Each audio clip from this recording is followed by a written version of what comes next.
E aí, galera, bem-vindos a mais um Monarch Talks. Hoje estou com o Carlos aqui. Ele foi um dos criadores responsáveis pela urna lá um tempo atrás. E, cara, entende de tudo sobre isso. 50 anos de profissão aí. E hoje a urna é um tópico muito polêmico e muito interessante, né? Muita gente contestando elas, inclusive. Então, agradeço você ter vindo aí pra gente conversar mais sobre isso e muito mais. Podemos falar sobre qualquer coisa também. Obrigado, cara. Obrigado eu. Pô, estamos aqui, Monarch. Vamos bater um papo tranquilo. Pode perguntar o que você quiser. Demorou. A gente estava conversando aqui antes de começar ao vivo e a gente estava iniciando ali na sua história de como você chegou... Me explica, você produziu a urna? Como que foi? Como que funcionou isso aí? Isso em 95, né? A gente liderava uma empresa que fabricava equipamentos para diferentes empresas de grande porte naquela época. E aí um cliente antigo, que foi a Yunis, um dia me liga o gerente de marketing e diz, olha, aquele projeto que já conversamos lá atrás, parece que agora vai sair, o Tribunal Superior Eleitoral vai soltar uma concorrência para comprar urnas eletrônicas, que na época tinha um nome diferente. E aí eu falei, e aí, qual que é a oportunidade? Ele falou, nossa engenharia aqui diz que está muito em cima, o negócio é muito corrido, e pô, o pessoal não quis encarar. Você topa? Eu disse, claro. Da hora demais, né? Opa. Então, pô, vem aí, marcou a reunião. Eu cheguei lá, conheci o cara que era o diretor de governo, que cuidava do projeto, que era o Vitor. Disse, olha, queremos muito entrar nesse projeto. A gente acha que tem uma boa relação com o cliente, a gente tem um bom trabalho de integração. Você topa fazer o produto? Eu disse, topo sim. Aí voltei para casa, reuni o time de engenharia, a gente já tinha um time bastante bom. E eu falei, olha, estamos com esse desafio, o prazo é apertado. Uhum. Mas a gente tinha parceiros, fornecedores e tal. Tinha uma placa, tinha uma fonte, tinha lá os componentes. A gente, então, saiu fazendo o projeto. O pessoal do TSE, na época, reuniu um grupo de engenheiros que fizeram umas especificações funcionais e a gente, então, desenvolveu. Foi muito rápido, porque esse negócio aconteceu lá para setembro, outubro, que eles publicaram, e a concorrência foi em dezembro. Então, na realidade, em 3 meses, a gente fez um protótipo. Pode crer, rápido pra caramba mesmo. Foi muito rápido, E a gente tinha um time muito bom que trabalhava com a gente. E aí a gente convidou uma outra empresa, que era a Microbase, para fazer o software, amigos nossos. Eles tinham uma experiência muito legal. Na época, eles já tinham uma posição de liderança no mercado de automação bancária. Eles estavam em alguns milhares de agências de banco, né, Brasil afora. Eu falei, olha, então vamos fazer uma placa, vamos achar uma placa que roda o seu software, porque não dava tempo, né? Então foi tudo do zero, né? Não, foi um Lego. Pega isso aqui, encaixa aqui e tal. E a gente tinha um bom time de compras, de desenvolvimento de fornecedores, e com isso a gente juntou os pedaços, fizemos um design, aquela caixinha da urna. Agora, recentemente mudou, mas se você olhar para aquela urna antiga, né? Muita gente... Procura aí a urna antiga, Coca, se der, pra gente dar uma ilustrada aí pra galera. Legal.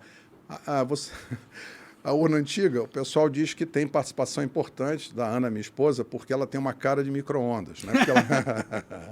Ela tem uma cara que tem uma telinha, aquele tecladinho do lado aqui. Pode crer. Aí, ó. Isso aí. Eu gostava do design da urna antiga. Então, aquele segundo de lá para cá, esse aqui, né? Isso foi 2002, tá vendo? Ali tem uma de 96. Se você procurar de 96, vai aparecer. Essa aqui... O que é aquele negócio do lado ali? Aquilo é uma impressora. Eles fizeram um teste em 2002. Tinha voto impresso em 2002? Na realidade, essa discussão do voto impresso é muito interessante, Monark, porque a urna nasceu com voto impresso.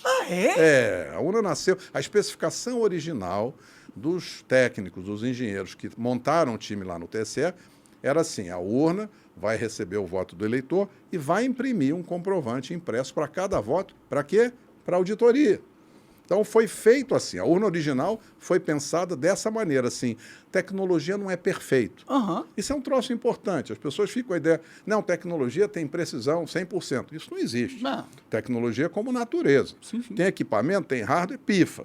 Né? Você aqui tem microfone, câmera, de vez em quando... Poxa, aqui direto, infelizmente. Mas celular, legal, celular bacana, trava.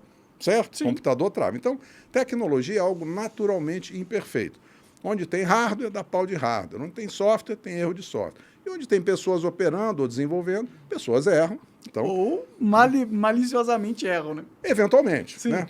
Nessa linha do que você está falando, é assim, no mundo de segurança da informação, todo dia você lê na internet, alguma empresa grande foi invadida. Sim, direto. Todo dia. Direto. Né? Recentemente, Cisco, que é grande, Microsoft, aqui no Brasil, Fleury. Não tem ninguém um monte que tá de gente imune. grande, JBS nos Estados Unidos, enfim. Toda hora tem um. Bom, agora estava um processo, Facebook foi multado na Europa porque um processo antigo foi invadido e roubaram 500 milhões de informações de consumidores, de clientes. Então, é normal a tecnologia falhar. E esse é um conceito que, ultimamente, as pessoas vêm formando uma opinião equivocada. Não erra, é inviolável.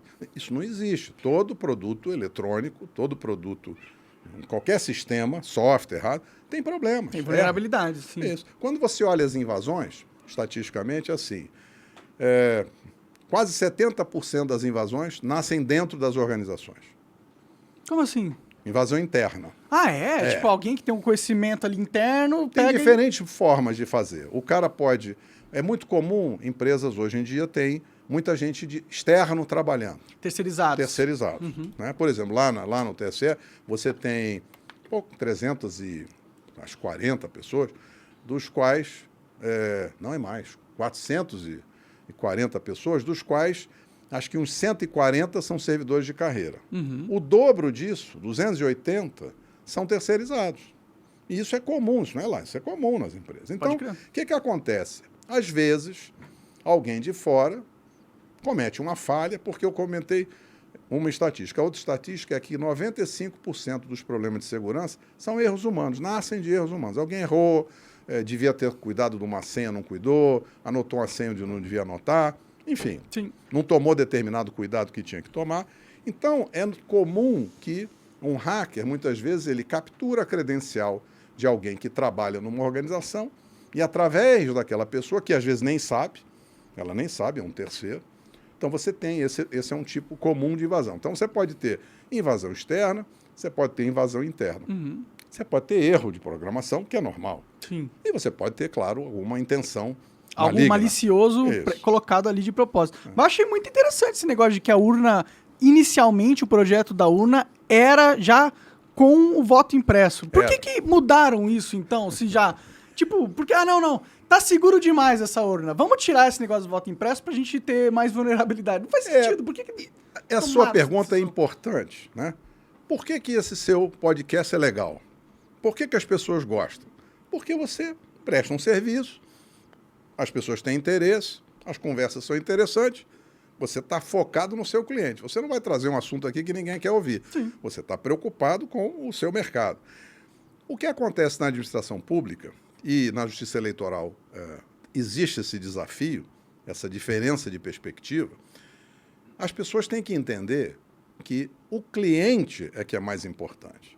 Quem que é o cliente? O eleitor. O cliente é o eleitor. Sim. Claro, o candidato também, mas o candidato é um coadjuvante. O cliente é o eleitor. O candidato é mais o produto do que o cliente, né? É uma maneira de olhar. Então, o que é fundamental para quem presta serviço para esse cara? É conquistar a confiança dele. No mundo de TI, a gente diz, é a experiência do cliente. O cara tem que estar feliz. Tanto que muitas vezes você está com um produto, o cara fala, você gostou? Está satisfeito? A experiência é legal? Tem algum lugar onde eu possa melhorar?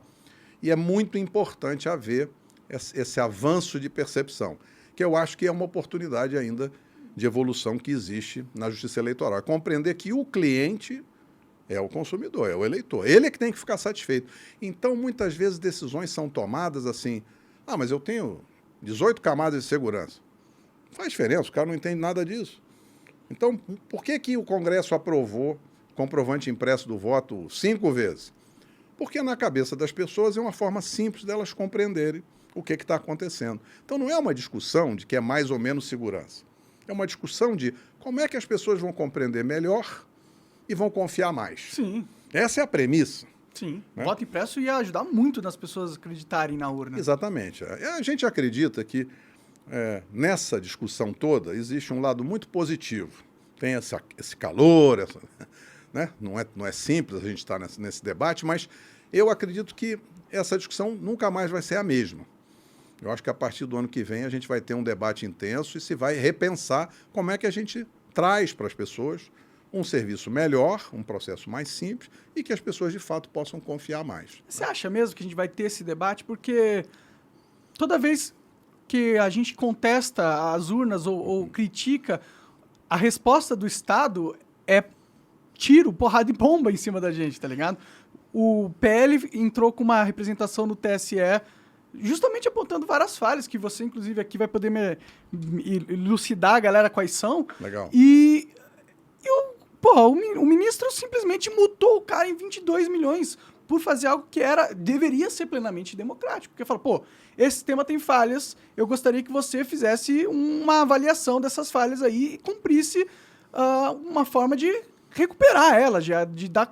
Não, isso é absurdo, está acontecendo meu trabalho, toma aí, multa de 22 milhões. Então, você fala a gente vai ter essa discussão, mas eu fico com medo de se a gente já não entrou num caminho que a gente não tem mais poder de decidir como o Estado é gerido, entendeu? Eu tenho esse medo. Esse seu ponto é relevante. Nós estamos vivendo momentos difíceis. Hoje, inclusive, tive a oportunidade de participar de uma audiência na Comissão de Fiscalização do Senado. Legal. Fiz lá um depoimento técnico, né, que é o meu trabalho.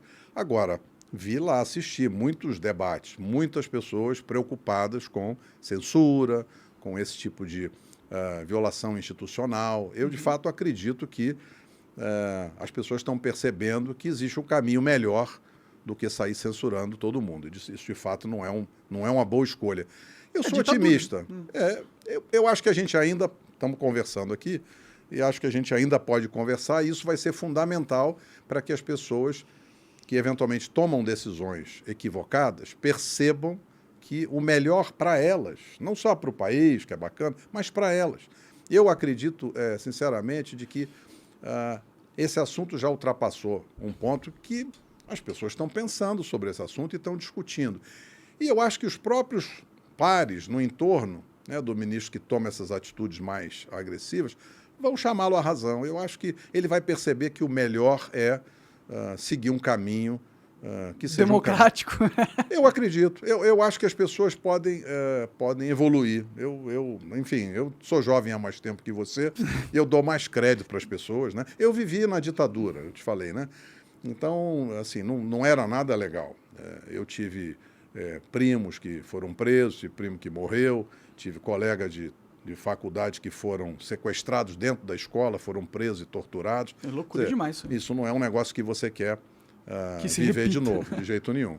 Então, eu acho que... Por isso é que acredito que as pessoas estão debatendo, acho que o Congresso está debatendo, e eu acredito que haverá decisões das pessoas que têm capacidade de contribuir para um aperfeiçoamento desse momento, que é difícil, que eu espero que seja, de fato, superado. Não, tomara. A gente estava conversando antes e você falando que você era um cara otimista e tal. Eu sou otimista. Você está sendo bastante otimista mesmo. E que bom, né? A gente precisa de otimismo, porque senão, mano, já era, né? Se a gente quiser realmente ser pessimista, já era o Brasil. Claro. Né? A gente virou uma China já. Claro. Porque não tem mais lei e ordem. O cara simplesmente pode passar por cima da Constituição, pode ignorar os preceitos institucionais. Nessas dificuldades que a gente está vivendo, Bruno, um advogado amigo disse, olha, rapaz, se no Brasil chegar a um ponto em que você, que é um engenheiro profissional, trabalha como engenheiro há 50 anos, se você não pode dar sua opinião técnica num relatório técnico, ele disse, eu vou mudar para o Uruguai, vou mudar para outro lugar. Então, eu sou otimista. Eu espero que a razão prevaleça, que a verdade prevaleça. Eu acredito em Deus. Então, eu acho que a gente tem um caminho aí que vai ser um caminho do bem, desde que as pessoas, de fato, trabalhem nessa direção. Então, pode crer. Como que foi essa história do PL aí? Você ajudou a fazer esse relatório, vou certo? te contar. Eu trabalho nessa área há muitos anos. Então, quando chegou... 2020, uns amigos criaram uma associação em Curitiba chamada Grita, quando nasceu. Era Grupo de Engenheiros do ITA. Depois eles trouxeram outros caras. E aí me chamaram, um amigo lá me chamou, a gente começou a conversar e começaram a fazer pergunta de urna eletrônica, porque estava aquela discussão do voto impresso. Como é uma área que eu conheço, que eu trabalho há muitos anos, começamos a discutir, surgiu um grupo, e aí a gente criou lá uma ideia de fazer sugestões para o próprio TSE. A gente teve 2 vezes no TSE no ano passado apresentando sugestões.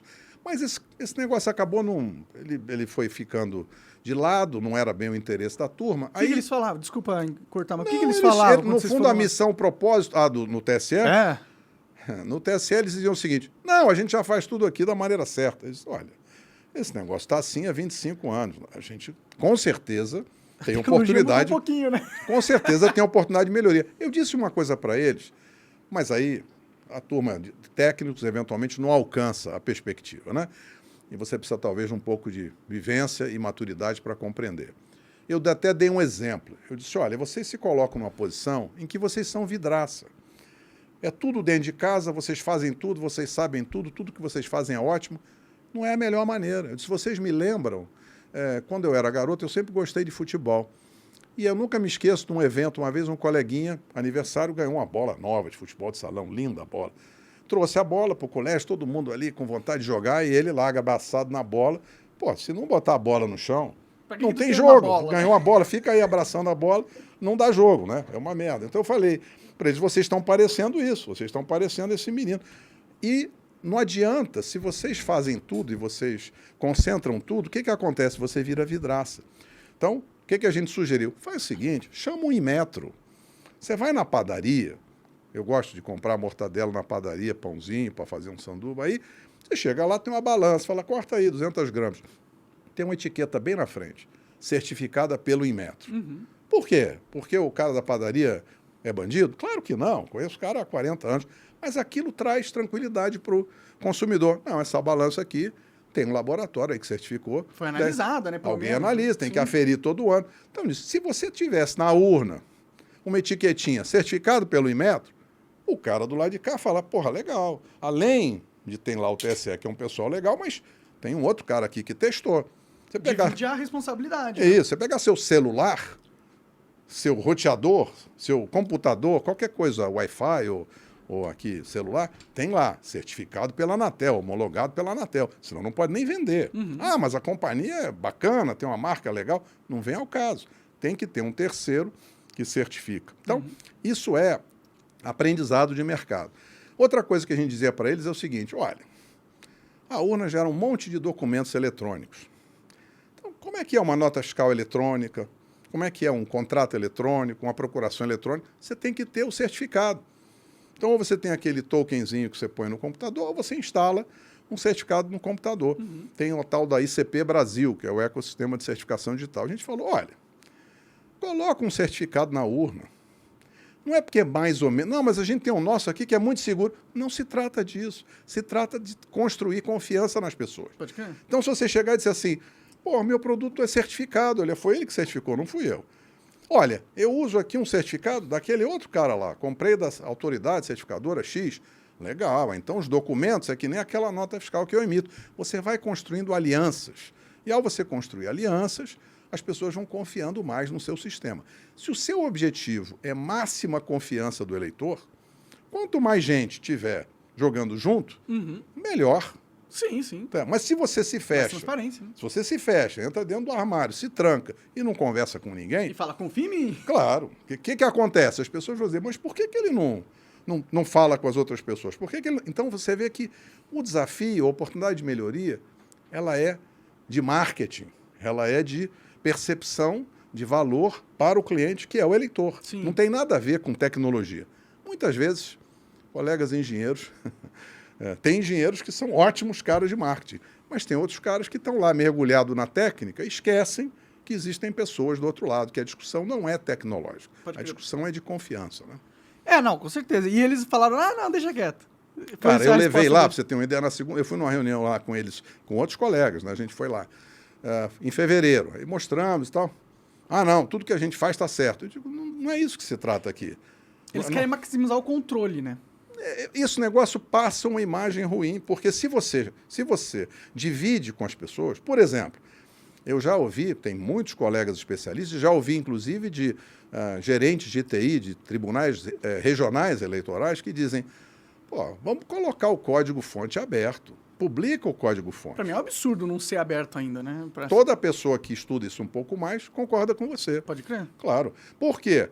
Ah, não, mas eu vou proteger aqui, é secreto. As pessoas sabem, quem trabalha na área, que aquilo que é secreto é menos seguro do que aquilo que é aberto. Sim. E é uma visão ao contrário das coisas. Né? Sim, e a apuração secreta do voto é legal, constitucionalmente falando, né? Essa tese eu concordo com você. Quer dizer, essa história de que você hoje não consegue verificar o registro de cada voto e você não consegue verificar a contagem de cada voto, né? Até tem um profissional da área do jurídico, né, que é o procurador Felipe Gimenez, lá de Mato Grosso do Sul, ele tem falado em diversos fóruns. Eu concordo muito com a forma como ele coloca. Ele diz, olha, a contagem dos votos é um ato administrativo.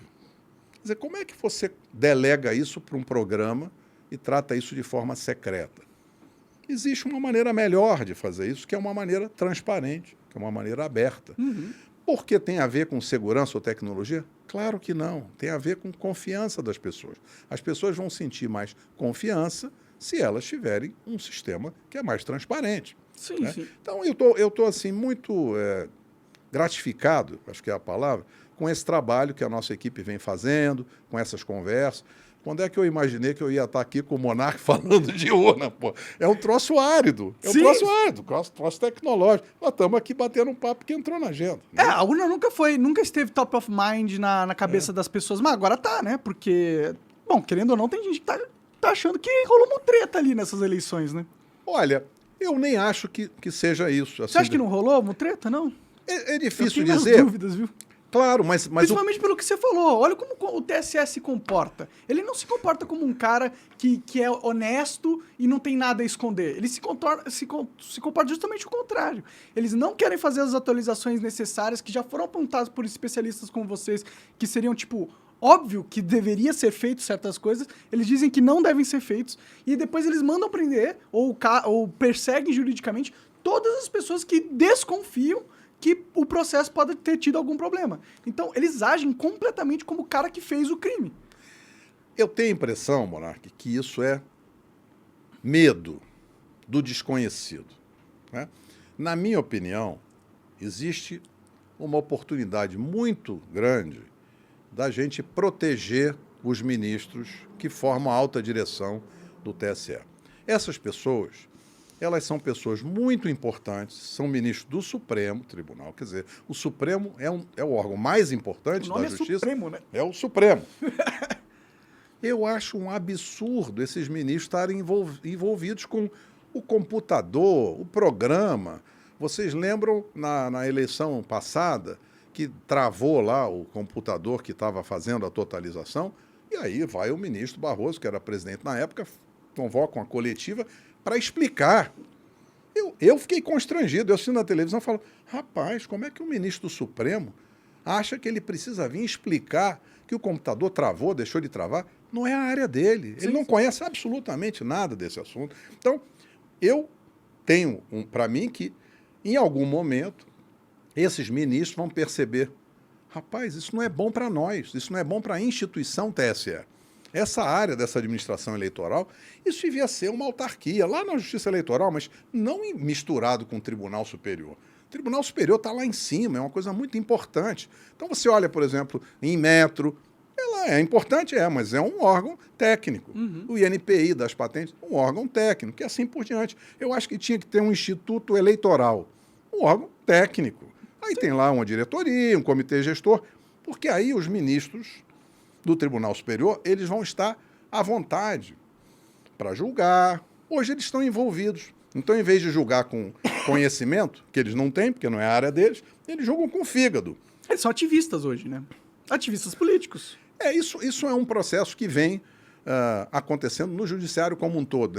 Seria ótimo que os juízes ficassem na sua atividade principal, que é proteger lei, né? a Constituição, proteger, seria melhor.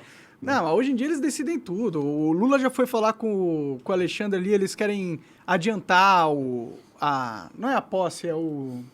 Diplomação. A diplomação, exato. Eles querem, e ele já aceitou. Então, eles se colocaram muito mais como agentes executivos do Estado do que agentes do judiciário mesmo. E tipo, não existe no mundo, ou pelo menos deve existir no mundo, mas, por exemplo, nos Estados Unidos, que é um país que eu acho um pouco mais sério do que o Brasil, tem os seus problemas, eu acho mais sério que o Brasil. Um ministro do Supremo, ele nunca dá uma coletiva de imprensa. Não. Isso seria uma crise só dele dar uma coletiva de imprensa. Seria esquisito, entendeu? Porque ele tem uma posição tão importante que ele não tem que se envolver com a política. Claro. Ele não é um órgão político, né? E aqui no Brasil, você fala assim, eu acho que um dia eles vão perceber o que está acontecendo. Eu acho que eles já atravessaram uma linha de não retorno, cara. Eu não acho que existe perceber mais. Eu acho que eles acabaram com qualquer movimento de recuar que eles poderiam ter. Porque, na minha opinião, muitos ministros lá deveriam ser presos. Existe, essa discussão existe. Eu, primeiro, sou otimista. Segundo, como eu sou jovem há mais tempo que você, eu acredito muito na natureza humana, né? E essas pessoas são pessoas inteligentes.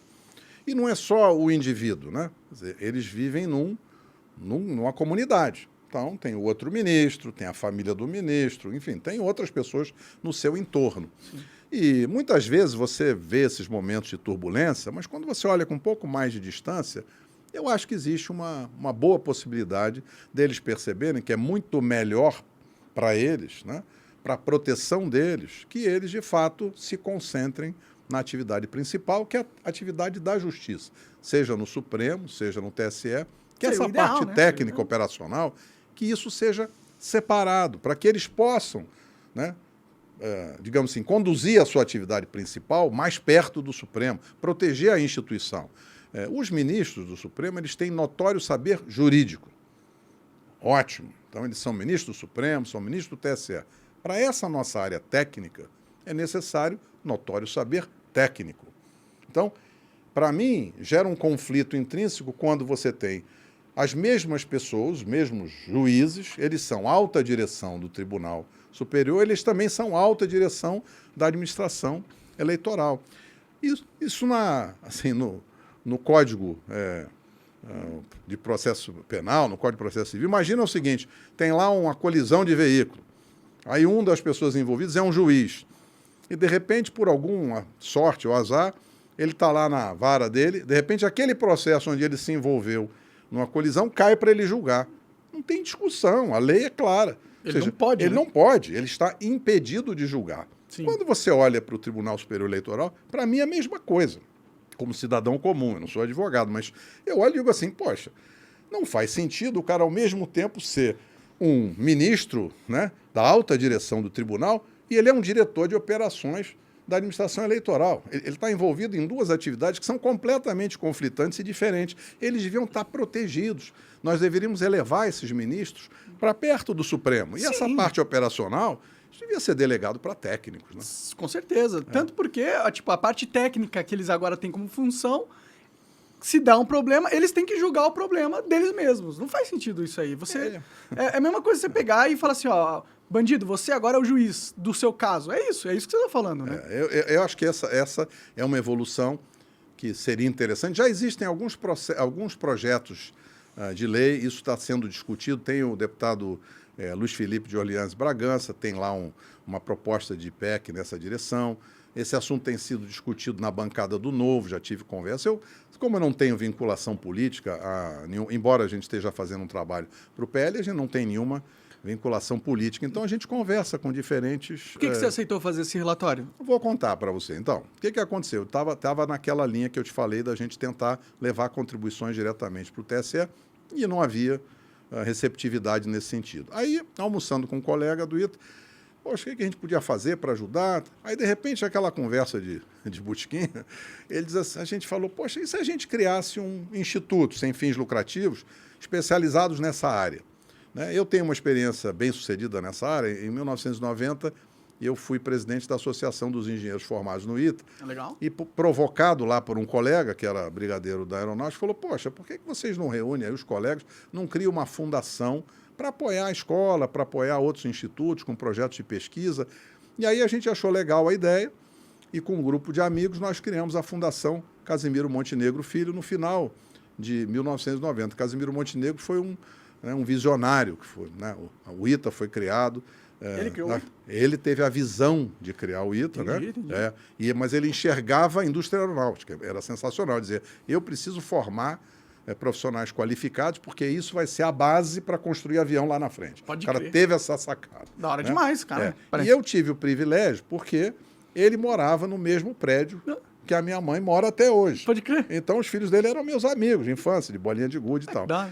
E meu pai morreu cedo, Então, ele, para mim, foi meio que uma figura exemplo, né? E a gente sentava lá na sala dele, ficava brincando e tal, e ele chegava e dizia, vocês têm que fazer engenharia, o Brasil precisa de engenheiro. Ele teve 5 filhos. O único que foi engenheiro, que fui eu, era um filho, digamos assim, por afinidade. Um dia ele falou, você vai lá, vai conhecer essa escola, e eu fui e acabei me interessando e me formei. Então, quando a gente teve a oportunidade de criar a fundação, a gente fez uma homenagem a ele, em agradecimento a ele, né? E essa fundação deu muito certo. Essa fundação já apoiou, nos últimos 30 anos, centenas de milhões de reais de projetos nas mais diversas atividades de pesquisa e desenvolvimento. Na hora demais. E ela é liderada por um time de colegas lá e deu muito certo, porque é uma coisa que já faz mais de 30 anos, né? 32 anos, está fazendo agora, e funciona muito bem, né? Engenharia é importante pra caramba, né? Então, quando a gente sentou no ano passado, pô, será que a gente pode fazer uma coisa parecida, de repente, especificamente para essa área eleitoral? E aí surgiu o Instituto Voto Legal. Isso aconteceu em setembro, outubro do ano passado. E aí, naturalmente, eu falei, pô, a gente vai falar com os partidos, vai ter todo mundo querer fazer processo de fiscalização. No começo, isso não aconteceu. Não aconteceu. Aí eu já estava até quase que desistindo, até que um dia me liga o presidente do diretório do PL em São Paulo. Poxa, olha, você recebeu aqui, foi indicado aqui, você quer vir conversar com a gente? Falei, claro. E aí quem indicou foi o ministro astronauta, Marcos Pontes, porque ele é colega do Ita mais novo. Pode crer. Tem um amigo meu, que é da mesma turma dele, o Bagual, e aí um dia me liga, pô, o Marcos quer conversar com você, esse assunto aí é do interesse do presidente, quem sabe você ajuda a gente aqui a compreender melhor isso que você está fazendo comigo. Ele me chamou, fui lá, conversei com ele. Aí, o que aconteceu? Ele foi ser pré-candidato a deputado pelo PL.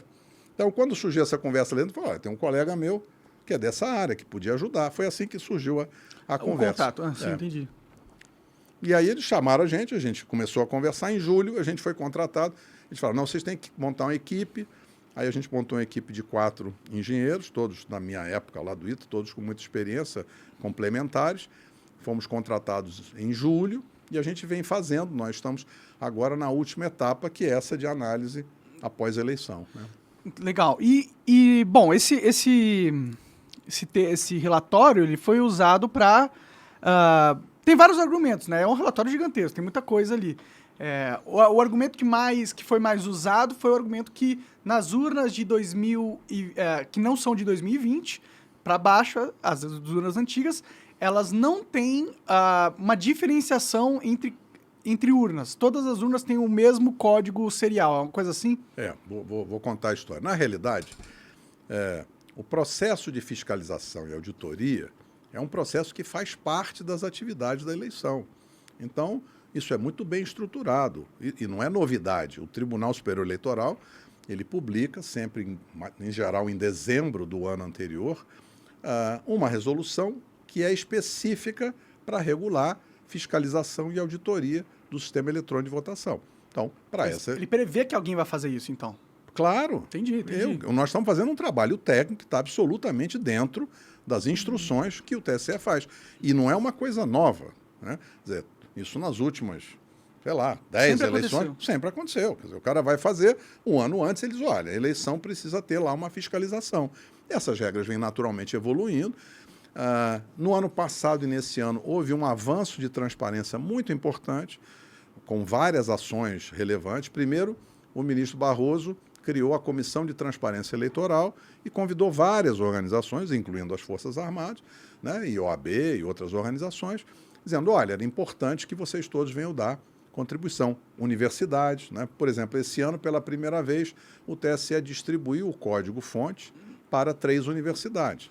Então elas sabem, elas conhecem a... Em parte, porque o prazo é muito curto e o código é muito grande. Então você pega, por exemplo, o relatório da Unicamp, o cara diz, olha, a gente estudou aqui, mas quando você vai ler o relatório no detalhe, no finalzinho ele diz assim, para a gente emitir um relatório de fato assertivo, num software complexo como esse, a gente precisaria fazer uma exploração detalhada do código-fonte e a gente precisaria fazer testes em condições reais de uso. Como isso não foi feito, o nosso relatório é apenas parcial, né? O que está tudo bem, não tem nada de errado. Bom, então, são avanços. O que eu digo é que, naturalmente, a Justiça Eleitoral vem evoluindo. A gente sempre gostaria que fosse mais rápido. Mas isso é normal, tá certo? Enfim. Aí, o que acontece nessa resolução? Essa resolução deles, assim, tem um calendário eleitoral, aí vai ter um encontro com as entidades fiscalizadoras e os partidos. Então, no dia 1º de agosto, teve um encontro lá no TSE, a gente foi, eles distribuíram uns folhetos, eles fizeram uma apresentação, mostraram lá como é que seria o processo. Então, esse relatório não é que na semana passada a gente teve uma ideia. Isso é um trabalho de meses, aonde, quando a gente foi lá no dia 1º de agosto, uma das coisas que eles apresentaram foi um folheto que se chama Glossário das Eleições Informatizadas de 2022, onde eles descrevem, muito bem feitinho, cada elemento importante. Então, o que é um boletim de urna? É um arquivo gerado com os resultados. Se você quiser fazer testes da totalização, se você quiser conhecer os resultados daquela sessão onde você votou, tem lá um arquivo que é publicado no site, além do papel que a urna imprime. Tem um segundo arquivo, que é o Registro Digital do Voto.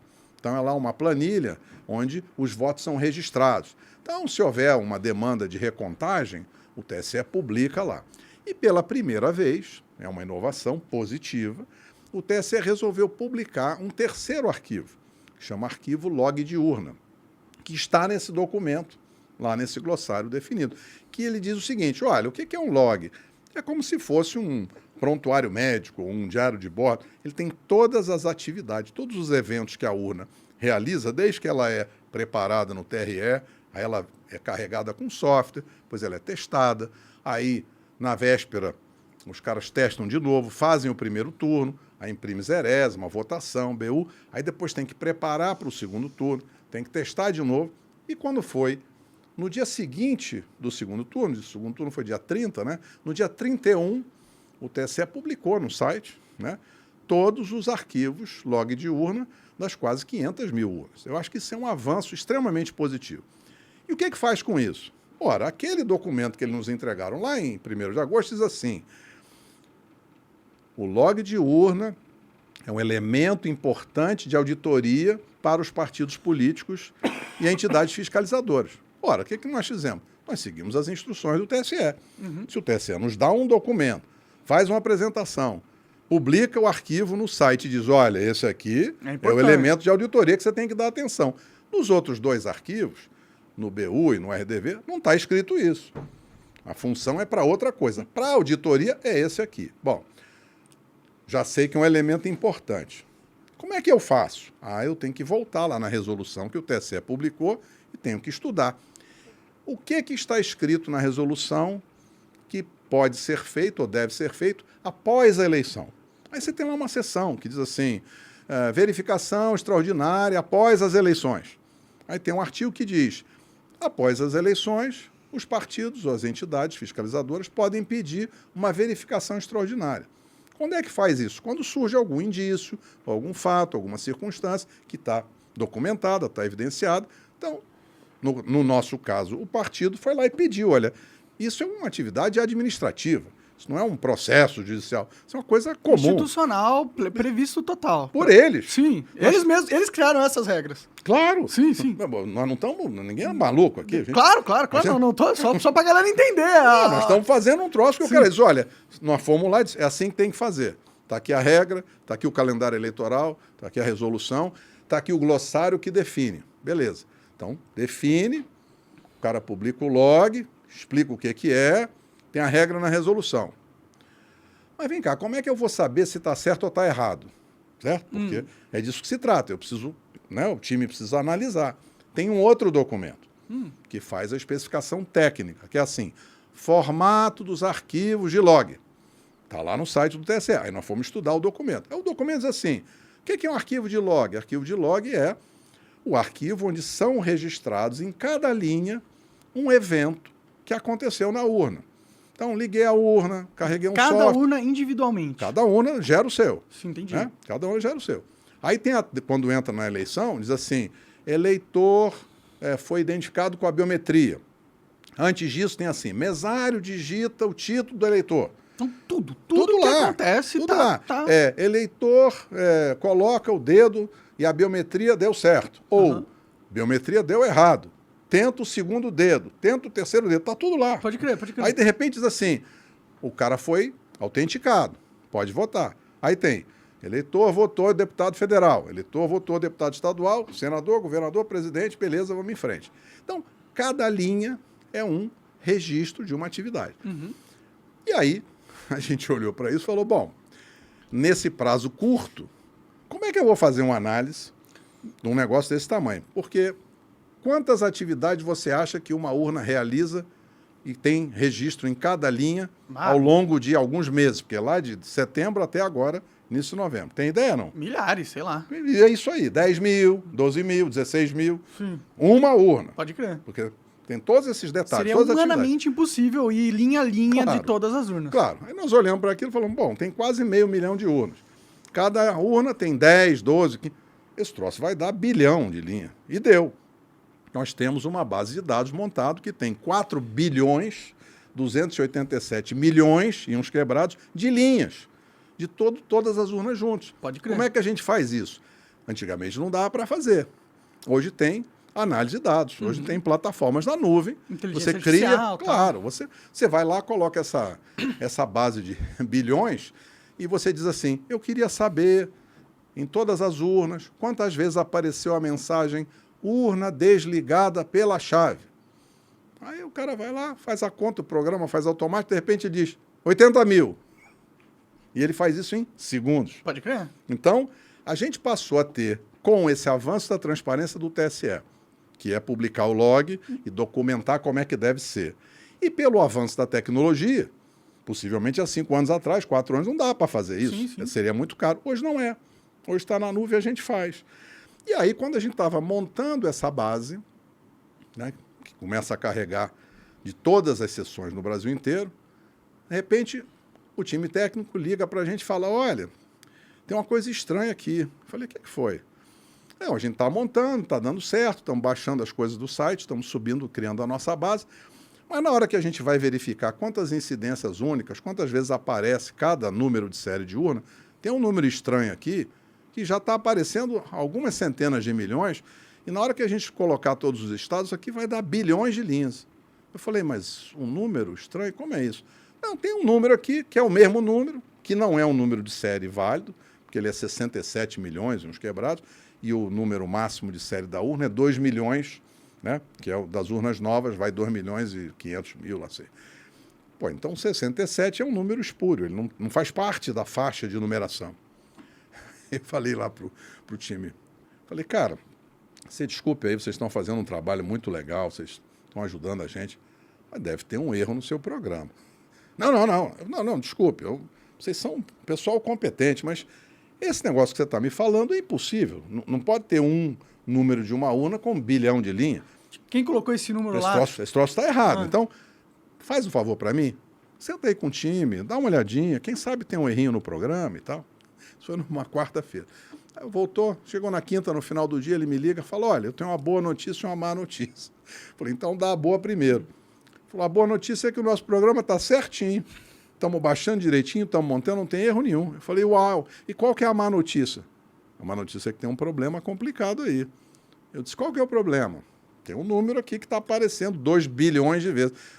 Não pode. Eu falei, ih, rapaz, então vamos fazer o seguinte, será quinta, final do dia, eu falei, sexta, amanhã, com calma, vou chamar mais 3 colegas que conhecem isso melhor do que eu. Tem um colega da Unicamp que é muito bom, vamos sentar aqui, vamos entender. Aí olha para o número, olha para a base, faz umas pesquisas, vai no site do TSE, baixa um log, faz um teste aqui e ali. Tem um erro aí. E aí o que acontece? Em todas as linhas, de todos os logs, de todas as urnas, de modelos antigos, que são os modelos que não são a última geração de 2020, existe esse número em todas as linhas, de todas as urnas, o mesmo número, né? E esse número se refere ao número de série, como se fosse o RG da urna. Isso. Se você Entendi. pegar microfone, aquela câmera, meu celular, cada equipamento eletrônico tem um número de série único para identificá-lo. Por que existe esse campo? Aí, de acordo com a especificação técnica do TSE. Do glossário lá que eles mandaram. É formato dos arquivos log, está no site do TSE. Você vai lá e diz. É o padrão deles. Claro, ele diz assim, um log registra em cada linha um evento que ocorreu na urna. E o formato é esse aqui. Tem um campo de data, um campo de hora, enfim, tem outras informações, severidade, não sei o quê, e tem um campo que é o código de identificação da urna. Por quê? Porque você, na hora que vai registrar a atividade, que é o campo que vem na frente, que é onde diz o que aconteceu, esse negócio é feito para que você possa garantir, vincular aquela linha, aquela ocorrência, aquele evento com a urna física e com o momento. Então, tem duas informações que o programa que gera o log, ele lê do hardware. Então, na hora que ele vai registrar aquela atividade, por exemplo, eleitor identificado com biometria. Quando ele conclui aquela atividade, ele vai lá no hardware, lê o relógio, lê a data, lê a hora, diz, esse cara foi identificado com a biometria às 11 horas, 11 minutos, 53 segundos. Bota esse troço lá. Aí, ele, na sequência, ele lê o número de série da urna. Ele diz, esse teste com biometria, que esse eleitor, aconteceu na urna 1.537.239. Bota lá o número, para garantir que cada atividade ocorreu fisicamente naquela urna. Até porque se der um problema, você pode ir na urna específica averiguar o que aconteceu com ela. É como garantia. Sim, sim. Então, você fala assim, quando você vai lá, seu notebook, seu celular deu problema, você vai lá na loja e diz, está aqui a nota fiscal, está aqui o número de série. Né? Ora, na hora que você vai registrar essas atividades e o número de série está errado, independente de qual é a causa, isto é um indício de que algo funcionou mal. Sim, não era para ter cada uma um número de série individual com parâmetro de 2 milhões de linhas lá. Exatamente da forma que está especificado no documento que o TSE publicou. Pode crer. Ora, qual que é o nosso trabalho como engenheiro? A gente olha para o documento de especificação, a gente olha para o arquivo e diz, tá igual? Que é o que a gente esperava que fosse. Tá igual, tá certo, beleza, ó, tá certo, ó, beleza, podemos assinar que tá certo. Tá diferente? É um indício de mau funcionamento. O que diz a resolução do TSE? Diz, olha, quando houver indício de mau funcionamento, você pode pedir uma verificação extraordinária. Isso é um ato administrativo. Está previsto. Você vai lá na resolução, aparece. Até é engraçado porque é o artigo 51, que é uma boa ideia. Né? O pessoal fica fazendo brincadeira. Mas tem lá uma seção que é verificação após as eleições. Então, primeiro você diz que se houver algum indício, como é que faz indício? É auditoria. Por que faz auditoria? Porque está escrito na resolução do TSE que é para fazer. Como é que faz? Usa o arquivo de log que ele disse que é para usar. Sim, sim. E como é que eu sei se o arquivo de log está certo ou está errado? Eu comparo com a especificação técnica do documento que o TSE publicou. Então, é um trabalho de engenheiro básico, totalmente técnico. Apolítico, Não tem nada a apartidário, ver. técnico 100%. Isso. Aí, quem é que contrata a gente? O partido. Por quê? Porque está escrito na lei que os partidos podem fiscalizar. Como eles não têm equipe, e a gente tinha criado um instituto para prestar esse serviço, é uma coisa pioneira, eles resolveram fazer esse trabalho, contratar a gente, é isso. Consegui explicar? Sim, entendi bem.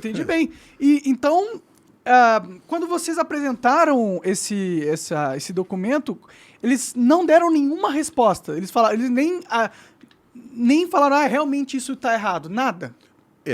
Você diz o TSE? O processo aconteceu assim. Quer dizer, a gente nesse momento, não estou nem falando com o TSE, nós estamos fazendo um trabalho técnico, dentro da regra lá, da resolução, entrega para o partido e fala, olha, tem esse problema aqui, tem outros que eu vou comentar, mas tem esse problema aqui. Aí disse, como é que é isso? Eu disse, olha, está aparecendo um número aqui, que esse número é inválido, ele não podia aparecer aqui. E apareceu nessa urna? Eu falei, não, apareceu em todas. Como assim? Pois é. Rapaz, mas isso é um problemão. Eu falei, parece que sim. Como é que faz? Eu disse, tem lá a resolução. Você vai lá e diz para os caras, olha, achei esse negócio aqui, vamos fazer uma verificação? Está previsto. Não tem, ninguém está atacando a democracia. O que está escrito na democracia, né? Não, é o processo democrático. É o que está escrito na resolução do TSE. Sim. É o que está escrito no glossário, onde eles dizem que é para usar aquele arquivo, e é o que está escrito na especificação técnica. Vocês estão jogando nas regras, 100%. Claro. 100%. E ninguém inventou isso semana passada. Nós estamos fazendo esse trabalho desde julho. Isso aqui é a quinta, sexta etapa. E as regras quem escreveu foi o próprio TSE. É evidente, a gente está seguindo as regras que o TSE definiu. Não podia ser de outra maneira. Pode crer. Né? Então, assim, ninguém está atacando ninguém. Bom, Como que foi essa conversa quando vocês apresentaram esse erro gigante? Porque deve ter sido assim, esse é um erro, primeiro, eu imagino quando vocês nós levamos um susto. Primeiro nós levamos um susto. Aí, quando a gente descobriu esse erro, e aí aconteceu um fenômeno inesperado, que foi assim. A gente estava lá fazendo o nosso trabalho, era um feriado, e aí o pessoal do partido estava viajando, era um feriado, 15 de dezembro tinha, né? O pessoal emendou a segunda-feira e tal. De repente, a gente está lá escrevendo com alguns colegas, e eu não sei como aconteceu, mas às vezes tem várias pessoas trabalhando, de repente um dia aparece no jornal. Aí alguém liga, rapaz, você publicou seu relatório? Eu falei, não, esse troço é confidencial. Mas está aqui no jornal. Ah, vazaram. Vazaram, Aí o jornalista começa a ligar, eu olhei, fiquei nervoso, falei, rapaz, que coisa.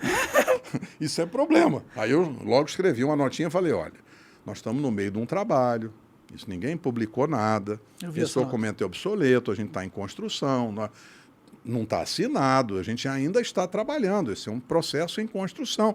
Nós começamos em julho e vamos terminar em dezembro. Quando surgir um relatório final, quem divulga isso é o partido. A gente, por contrato, nem pode divulgar, tudo que a gente faz é confidencial. O partido é que passa para o TSE, nosso trabalho é exclusivamente técnico. Bom, aí deu aquela confusão, mas quando deu a confusão, a turma do PL já liga, pô, você tem que vir no escritório amanhã, né? Que era quarta-feira. Eu fui lá no escritório, expliquei o que era. Eles, bom, tudo bem, deixa aqui que a gente vai estudar. Aí passou sexta, era quarta, né? Quinta, sexta. Aí na sexta, no final do dia, falou, olha, vamos ter que fazer uma reunião amanhã, sábado de manhã, porque sócio é muito grave. Tá bom. Aí fizeram uma reunião, aí trouxeram lá o advogado o advogado deles lá, que cuida desse assunto, e ele começou a fazer pergunta, mas o que é isso? Por que é esse problema? O que acontece? A gente explicou e falei, olha, isso aqui é um troço que está previsto, administrativo, quando a gente acha problema. Mas isso é fraude de jeito nenhum, não estou falando nada disso.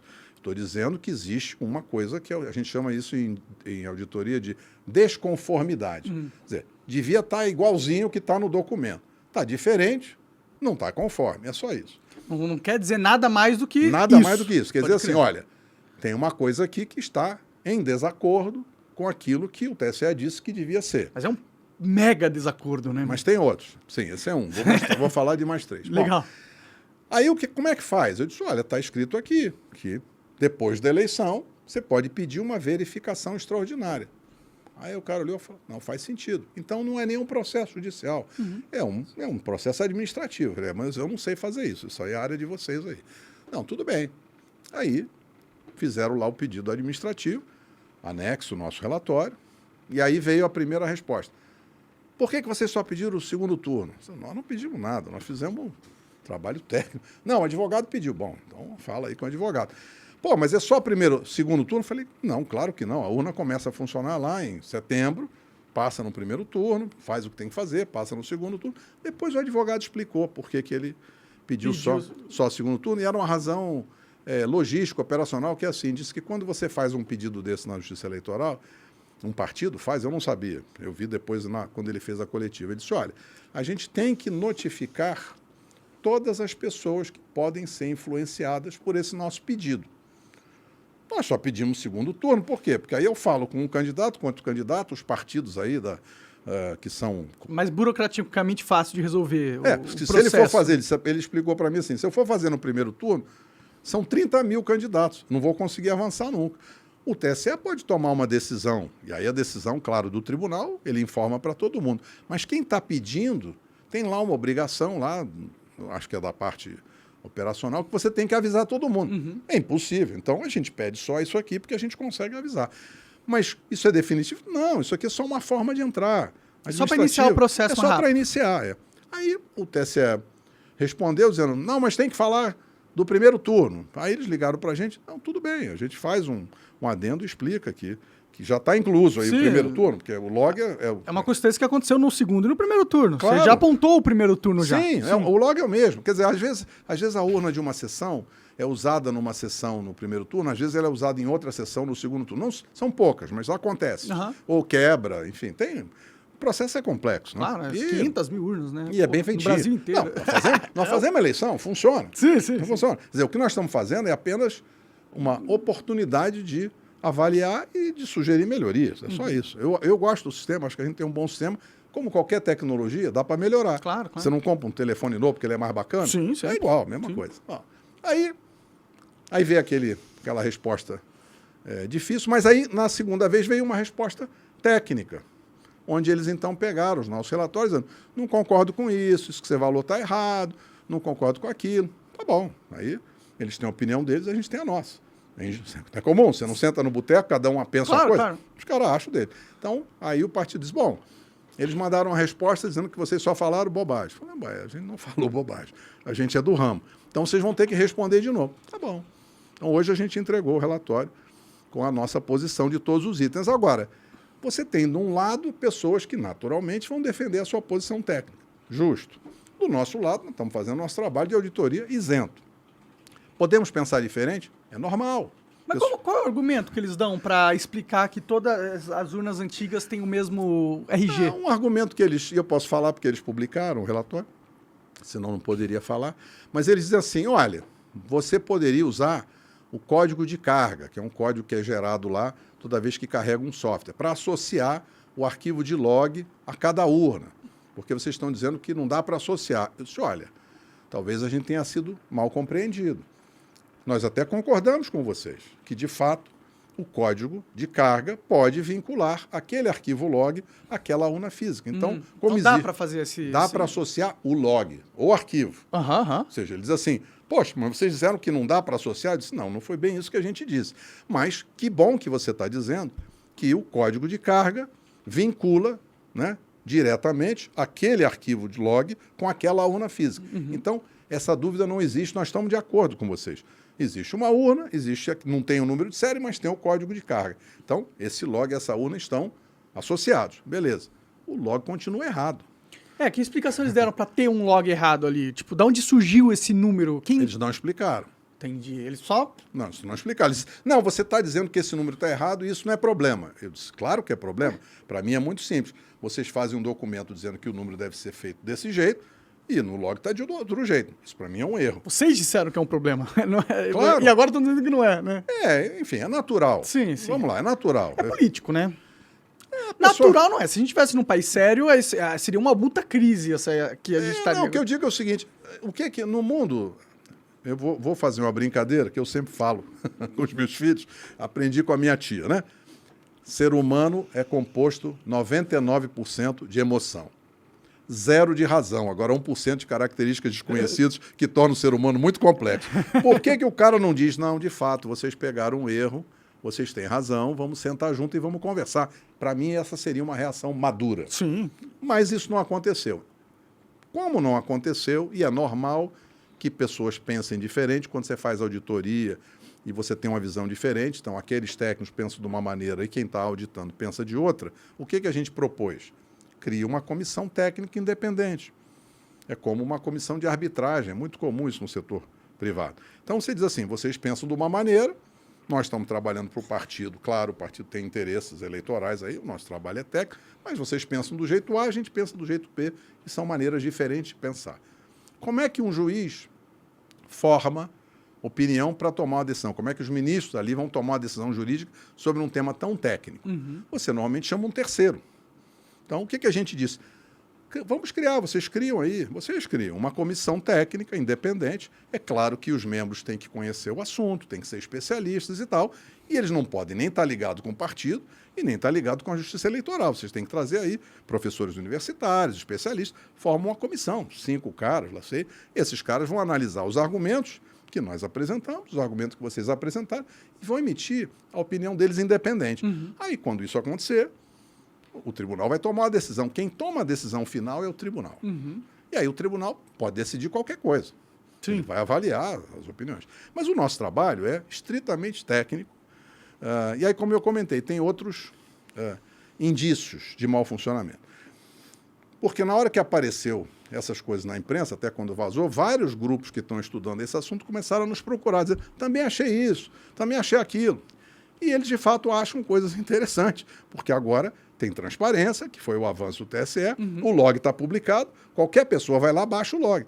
Sim, então, eu tenho até um amigo que fez, ele achou umas paradas esquisitas também. Então, os caras acham. Algumas coisas, muitas coisas, os caras mostram pra gente, não, isso é normal.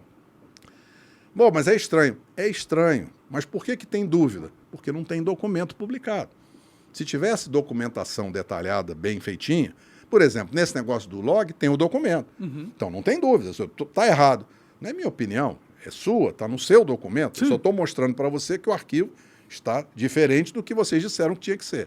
Mas, por exemplo, Alguém chegou e falou assim, pô, mas tem aqui urna desligada pela chave. Eu falei, mas isso é normal. Ele disse, no meio da votação, não. Aí a gente foi olhar e falou, você tem razão. Né? Aí vai na base, porque agora tem a base, né? Vira para os estatísticos, faz uma busca aí. Quantas urnas ligadas pela chave? Quantas linhas de eventos de urna desligado pela chave diferentes tem? Agora, eu quero saber só os eventos que acontecem das 8 horas da manhã às 5 horas da tarde no dia da votação. Então, ou aconteceu no dia 2 de outubro, ou aconteceu no dia 30 de outubro, das 8 da manhã às 5 da tarde. Por quê? Porque o estranho é desligar no meio da votação. Sim. Porque para desligar, o mesário tem que levantar da mesa, botar a mão no bolso, pegar a chavinha, que é uma chavinha dessas de armário de academia, aquela chavinha, o cara vai lá na traseira da urna, encaixa a chavinha e desliga. Então, ele só vai fazer isso se a urna travar. Sim. Porque a urna tem bateria, ela não fica sem energia, então ele só vai desligar se der um problema. Procura aí. Ih, rapaz, no primeiro turno apareceu 80 mil vezes. Eu falei, de desligado pela chave, ele disse é. E no segundo turno, 75 mil vezes. Eu falei, rapaz, quer dizer que mais de 150 mil vezes urnas travaram. Sim. Porque a única razão para o cara desligar pela chave é travar. Sendo que são 500 urnas, então é quase tipo um quinto de todas as urnas travaram. O que é É bastante. É bastante. Bastante. Nós estamos dizendo que é fraude de jeito nenhum. Nós estamos dizendo, olha, isso é um segundo indício de que alguma coisa não funcionou direito. Sim, sim, sim. Qual é o nosso papel? É mostrar um indício e pedir a eles para fazer uma verificação extraordinária de acordo com a regra que eles publicaram.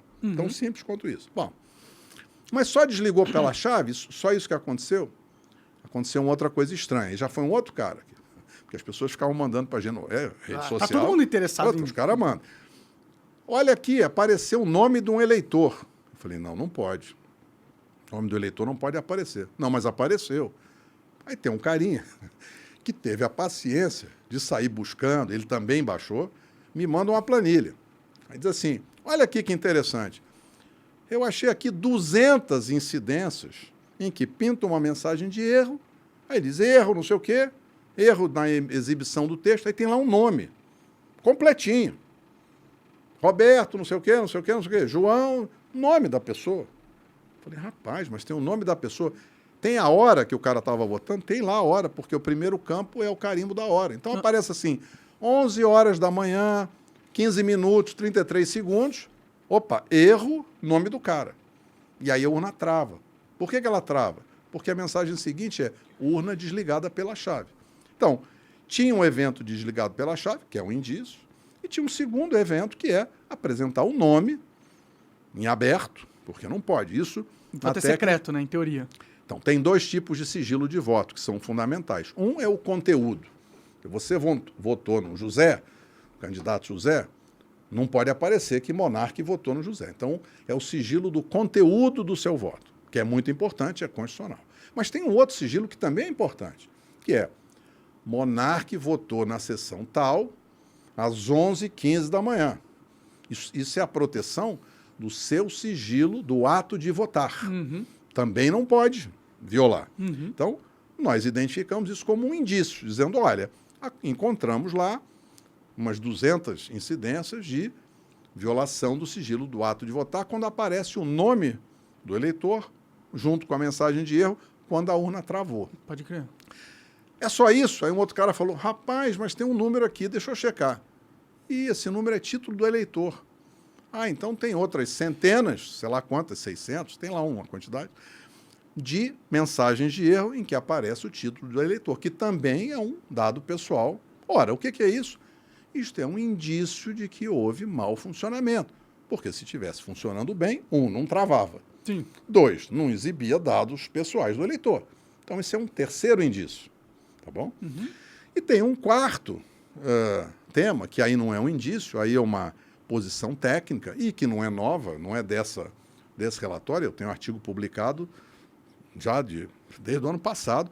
Em junho eu fui lá no TSE dizendo para eles, olha, vocês precisam colocar um certificado digital ICP Brasil na urna. O que é isso? Isso é o seguinte, quando você vai emitir, já emitiu nota fiscal eletrônica, você tem que ter um certificado. Aquilo é um certificado digital ICP Brasil. Entendi. Que você comprou da Serasa, CertSign, um cara desse aí, Valide, compra de uma empresa, bota lá no seu computador, bota no seu token. Por quê? Porque tem um ecossistema de certificação digital, que é uma cadeia de confiança independente.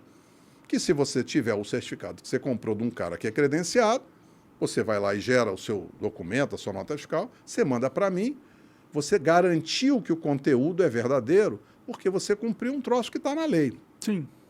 O que a gente disse para eles? Bota aí um certificado. Não é para mim, não. É para vocês É mesmo. para as pessoas vão confiar melhor.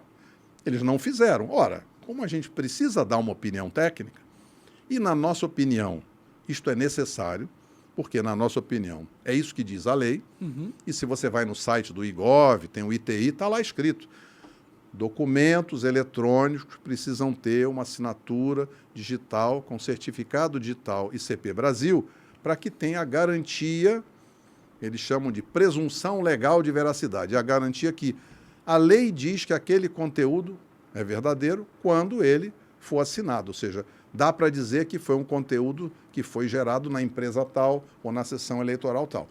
Como é um tema que a gente já vem dizendo para eles, a gente incluiu, dizendo, olha, isso aqui é uma oportunidade de melhoria, a gente acha que não ter o certificado é um problema. Eles podem pensar diferente? Claro que podem. Isso é opinião técnica. Eles podem fazer o que eles quiserem, Claro. né? Agora, Hoje em dia você no está Brasil. atacando. Não estamos atacando nada. Até porque não é novidade.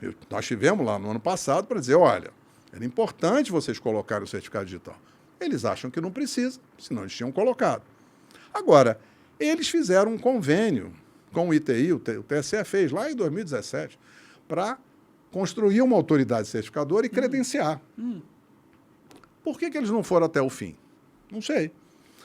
Na mesma época, em 2017, o Inmetro fez a mesma coisa. Assinou um convênio com o ITI, que é o órgão que credencia, montou a autoridade certificadora deles, está funcionando desde o começo desse ano. O que o Inmetro faz com isso? Ele gera certificado para a bomba de gasolina, para que quando a bomba for emitir um preço, ela está certificada. Medidor de energia. Então, o Inmetro falou, poxa, eu preciso ter uma autoridade certificadora para que eu possa emitir o certificado, aí os valores de medição de energia, medição de gasolina, esses valores serão certificados na ICP Brasil. Eles têm essa garantia de que o conteúdo é verdadeiro. O TSE fez a mesma coisa, assinou o mesmo convênio, mas não implementou. Eles fizeram um negócio que é deles, aquela história de fazer tudo dentro de casa. Sim. A gente disse, rapaz, faz lá. Já está pronto. É melhor para vocês. Vai trazer confiança. De novo, é uma maneira diferente, técnica, de pensar. Então eles gastaram dinheiro pra caramba criando esse protocolo e não usaram. Eles usaram, eles fizeram uma sala-cofre, eles avançaram. Quer dizer, faltava dar um passo adicional. O que falta? Falta a compreensão de que o protagonista da democracia é o eleitor, que você pode fazer qualquer coisa tecnológica sensacional. Se o eleitor não está confiando, você ainda não chegou onde você precisa chegar. É tão simples quanto isso. Sim. Só que, enfim, nem sempre as pessoas técnicas percebem que o foco não está na tecnologia deles mesmos. O foco está, né, na visão do eleitor que está lá na frente. O eleitor tem que confiar. Sim. Se o eleitor confia, você trabalhou direito. Se o eleitor não confia, tem alguma coisa que você ainda precisa melhorar. É isso. Então foram essas 4 questões que vocês Que nós levantaram colocamos, para eles. Entendi. E aí, na última vez que vocês levantaram essas questões, eles só recusaram e mutaram o partido. É a parte jurídica eu prefiro não comentar, Entendi. mas esse tema está meio aquecido.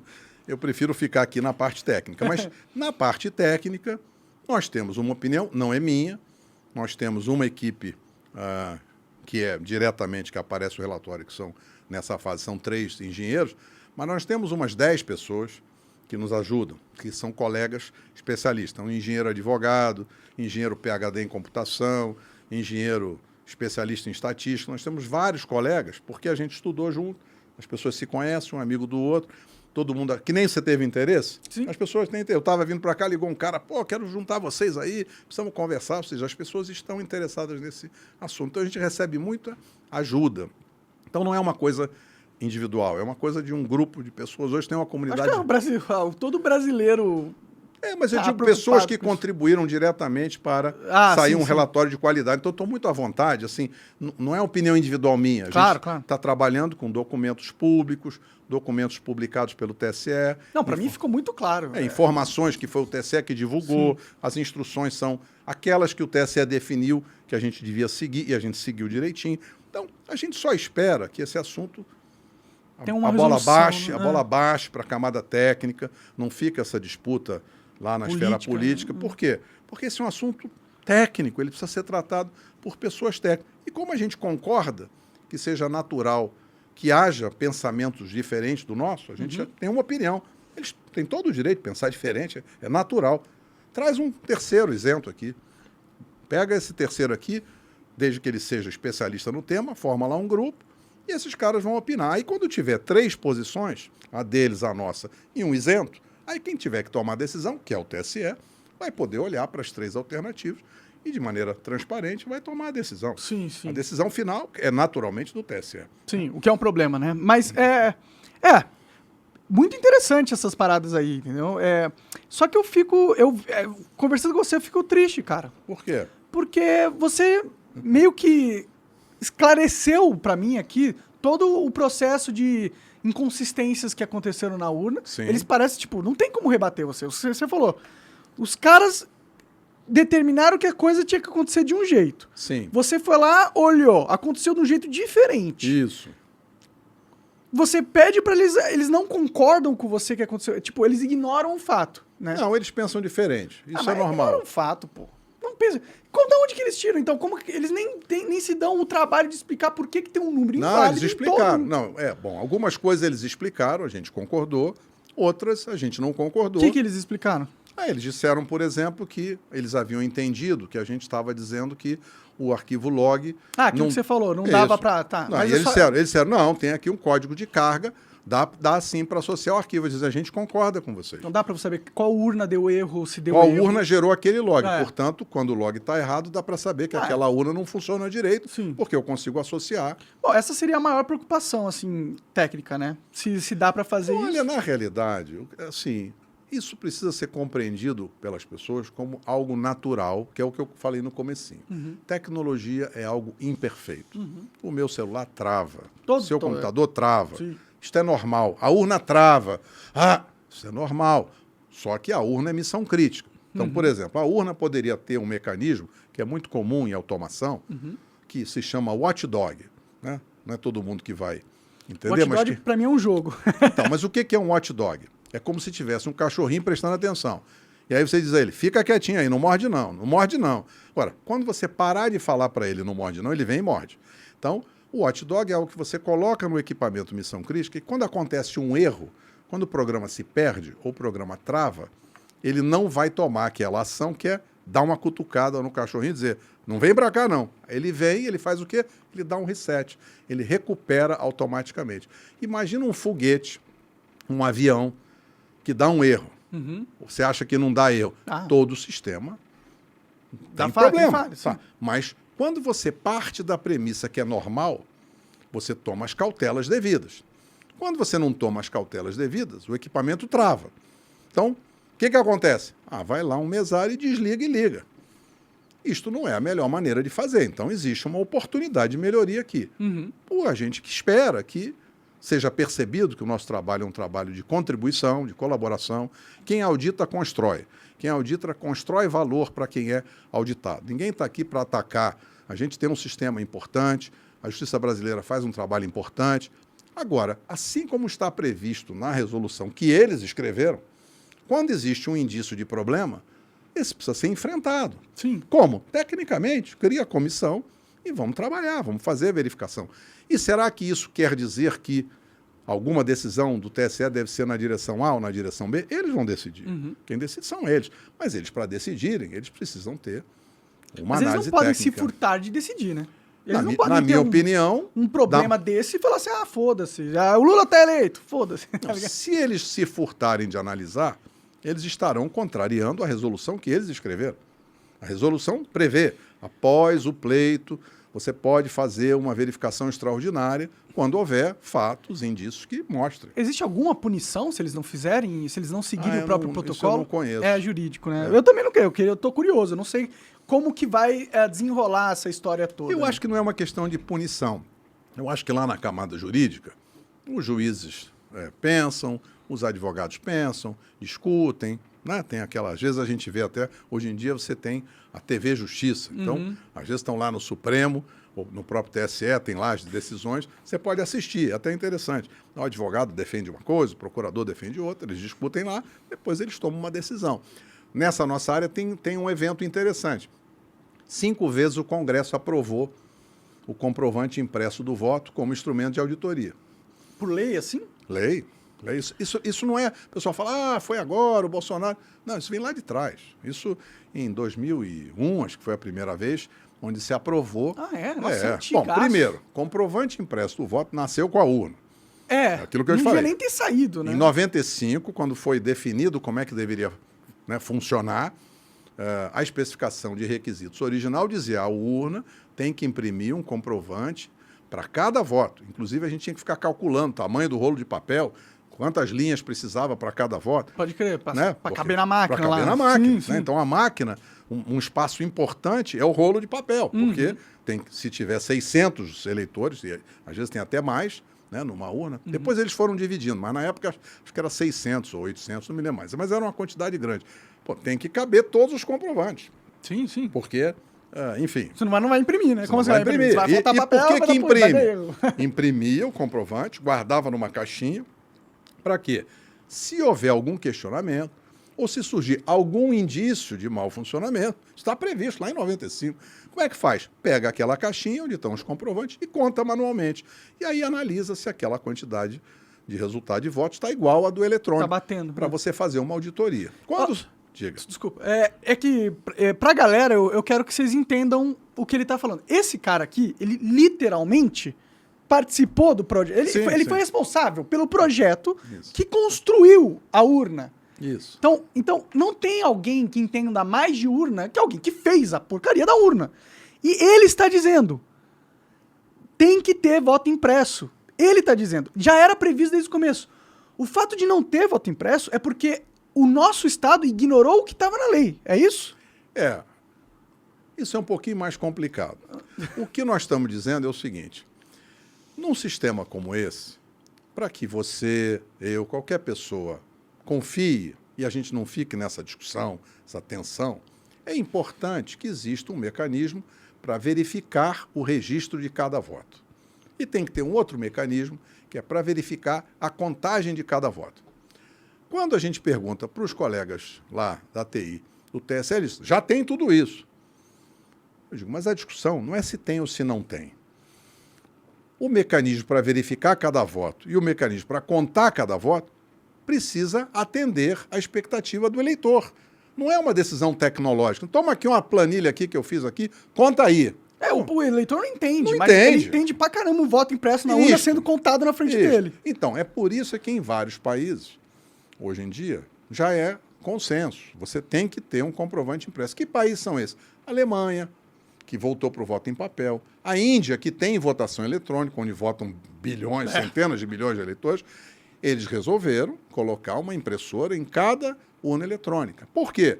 Para dar essa tranquilidade. Não é uma discussão tecnológica, é uma discussão de marketing, é uma discussão psicológica, de confiança das pessoas. Sim. Então, por exemplo, nós temos lá uma proposta de criar um documento eletrônico para cada voto, que a gente achava que ia ajudar a pacificar essa discussão, porque não ia dar tempo nessa eleição de colocar uma impressora, não dava tempo. 500 mil urnas novas. Agora, na próxima eleição, talvez essa seja uma forma de se fazer isso para não ter discussão. Não é uma questão tecnológica. Sim. É uma questão de confiança, tá certo? Pode crer. Bom, eu queria até fazer uma aposta com você de que nada vai mudar, eles não vão colocar nada. Certo. E daqui 4 anos a gente vai ter o mesmo problema, você vai ser chamado de novo. Eu pago a cerveja.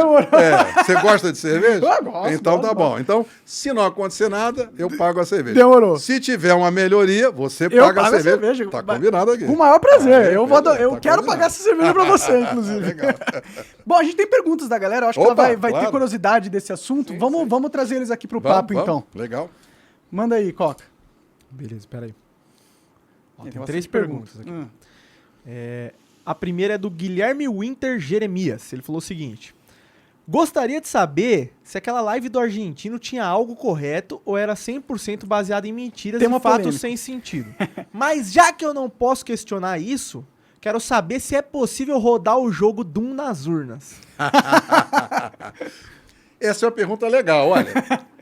Eu acho que nas urnas novas deve dar para rodar, porque a urna nova já tem um processador bacana e tem memória flash, é capaz de dar. Não sei, né? Qual a demanda, né? Porque tem muito. Sabe por quê? Porque um jogo desse, o lance do jogo é a parte gráfica. Então, você pega um computador gamer, né? Ele precisa ter um processador gráfico parrudão. É, um GPU grande. Exatamente, né? Que na realidade a GPU são múltiplos cores, né? 16 cores, 32 cores, para poder rodar uma tela bacana com alta definição. A urna não é feita para isso, então ela possivelmente... Um Tetris roda lá. Um Tetris roda com certeza. Acho que o Doom é antigão, ele tá falando. Mas a pergunta do argentino eu posso comentar. O que aconteceu nessa eleição? Como ela se tornou uma coisa de interesse geral e polêmica, e o TSE divulgou, né? Quer dizer, é importante dizer isso, é muito positivo. O TSE fez um avanço de transparência. Não dava para fazer esses estudos que eles fizeram se não tivesse tudo publicado. Quer dizer, então, houve um avanço de transparência. Tem uma boa vontadezinha lá dentro, então. Eu acho que é um processo evolutivo. Talvez eles sejam só arrogantes pra caralho e acham que eles são tão foda que eles não precisam de Engenheiro ninguém. é complicado, engenheiro é um bicho, engenheiro, meus colegas, é tudo complicado. Mas a pergunta dele é pertinente. O que foi feito? Aquilo que eu comentei. Como os dados estão todos lá, e como as plataformas na nuvem hoje permitem as pessoas fazer estudos estatísticos, então o que a turma fez? Usou diferentes ferramentas e começou a fazer estudos. É complicado, porque quando você pega uma planilha, você pega um Excel, o limite é 1 milhão de linhas. E como eu falei, você pega os boletins de urna de um turno, dá 70 milhões de linhas. Então nós hoje temos uma base de dados dos boletins de urna que são 150 milhões de linhas com os 2 turnos. E quando você vai para os logs, aí, como eu falei, dá mais de 4 bilhões de linhas. Então, mas as ferramentas na nuvem permitem isso quando você tem uma plataforma. Então, os caras começaram a estudar. O que esse cara fez lá? E a gente validou parte dos estudos que eles fizeram. O que ele disse? Olha, se tiver aqui uma amostra homogênea, e aí é uma análise de estatística, ele disse, olha, eu entendo que seria uma boa amostra homogênea eu pegar cidades, municípios menores com 50 mil habitantes, até 50 mil, eleitores, ou até 100 mil eleitores, tá bom? E aí eles disseram, olha, quando a gente faz essa análise de votos nesses municípios menores, que a gente considera como uma amostra homogênea, a gente percebe um comportamento diferente entre urnas de modelo novo e urnas de modelo antigo. Então, essa é uma tese que eles levantaram e eles fizeram estudos estatísticos que mostram, de fato, essa diferença. Então não é fake news isso. Tem realmente uma diferença de comportamento Ou entre seja, as na duas hora urnas. que você faz uma análise, você tem um indício, Então, isso faz com que seja natural a dúvida. Quem é que tem que explicar? A Justiça Eleitoral, sim. Claro. Quer dizer, devia ser natural. É que a briga está muito, assim, briga, né? É como... Uma coisa é você sentar no boteco e ter uma discussão de amigos. Outra coisa é você sair na porrada. Quer dizer, guerra. Hoje em dia a gente tem guerra. Pois é, né? quer dizer, isso é que precisa baixar a bola. É natural que alguém diga, olha, esse fato estatístico é improvável. Vamos estudar? Então, se aquele relatório argentino, até o rapaz estava hoje lá na audiência do Senado, ele tem um ponto. Ele disse, olha, eu achei diferença. Ele não pode afirmar 100%, porque ele não tem todas as ferramentas. O que seria legal? Seria legal se tivesse um comprovante de um registro digital de cada voto, seja impresso ou seja eletrônico, mas fosse um comprovante individual que você pudesse chegar e dizer assim, vamos recontar? Aí não tinha discussão. Sim. Você vai nos Estados Unidos, por exemplo, a Geórgia é assim, tem outros estados que são assim. Lá, como tem máquina às vezes, mas tem um papel, tá? Tem um voto em papel. Nem discute. Está na lei da Geórgia, assim, se a diferença entre o candidato majoritário que ganhou e o candidato majoritário que perdeu for menor de 2%, que foi na eleição do Trump com o Biden, menor de 2%, tem que recontar. Não precisa nem discutir judicialmente, faz parte da regra. O cara já diz assim, o sistema não é perfeito. O sistema não tem uma precisão de 100%. E eu, na minha opinião técnica, do nosso time, é uma maneira errada de olhar para o sistema de missão crítica e dizer, não, é precisão 100%. Se tiver um voto para um lado, o cara ganha. A gente diz, não devia ser assim. Se a diferença for pequenininha, precisava ou recontar ou fazer de novo. E no Brasil foi minúscula a diferença. Então, quem é que disse que a precisão é 100%? Só o TSE. Mas nós estamos vendo que indícios de mau funcionamento mostram o mundo real. Não quer dizer que é ruim, só quer dizer que a expectativa estava errada. Quer dizer, achar que tudo é perfeito é que está errado. Nós temos que aceitar que a tecnologia ela é imperfeita. Porque na hora que a gente aceita que ela é imperfeita, da mesma maneira que tem lá, aliás, o TSE reconhece que é imperfeito quando ele escreve uma resolução e diz verificação extraordinária após o pleito. Por que isso está escrito lá? Porque ele sabe que é natural acontecer algum problema. Sim, é natural haver um indício.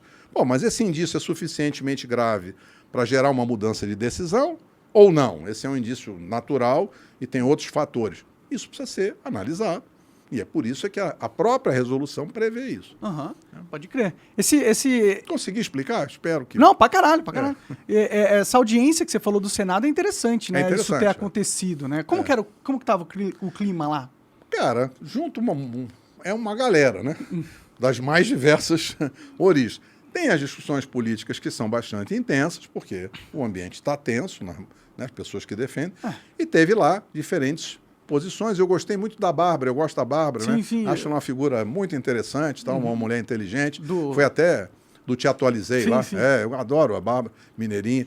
E ela até fez um depoimento emocional. Bem forte, eu vi. Porque ela está vivendo uma situação difícil, ela está sendo perseguida, censurada, desmonetizada. Esse negócio que vocês... E ela, trabalhava disso, mãe de 2 filhas, Claro. Tirou a fonte de renda dela, Claro. perseguição do Estado, claro. Censura, inclusive, que deveria ser legal. Claro. Eu sei bem, eu tô sofrendo Você a mesma vive coisa. isso, claro. Então, Justamente teve esse porque lado. eu falei da live do argentino. E eu nem falei que era certo, com certeza. Falei, teve isso aqui, eu achei os argumentos interessantes. São eles interessantes. parecem- Eu vou te dizer o seguinte, é interessante. Nós achamos sem entrar no mérito, nós olhamos falando, rapaz, que trabalho interessante. Quem fez isso é inteligente.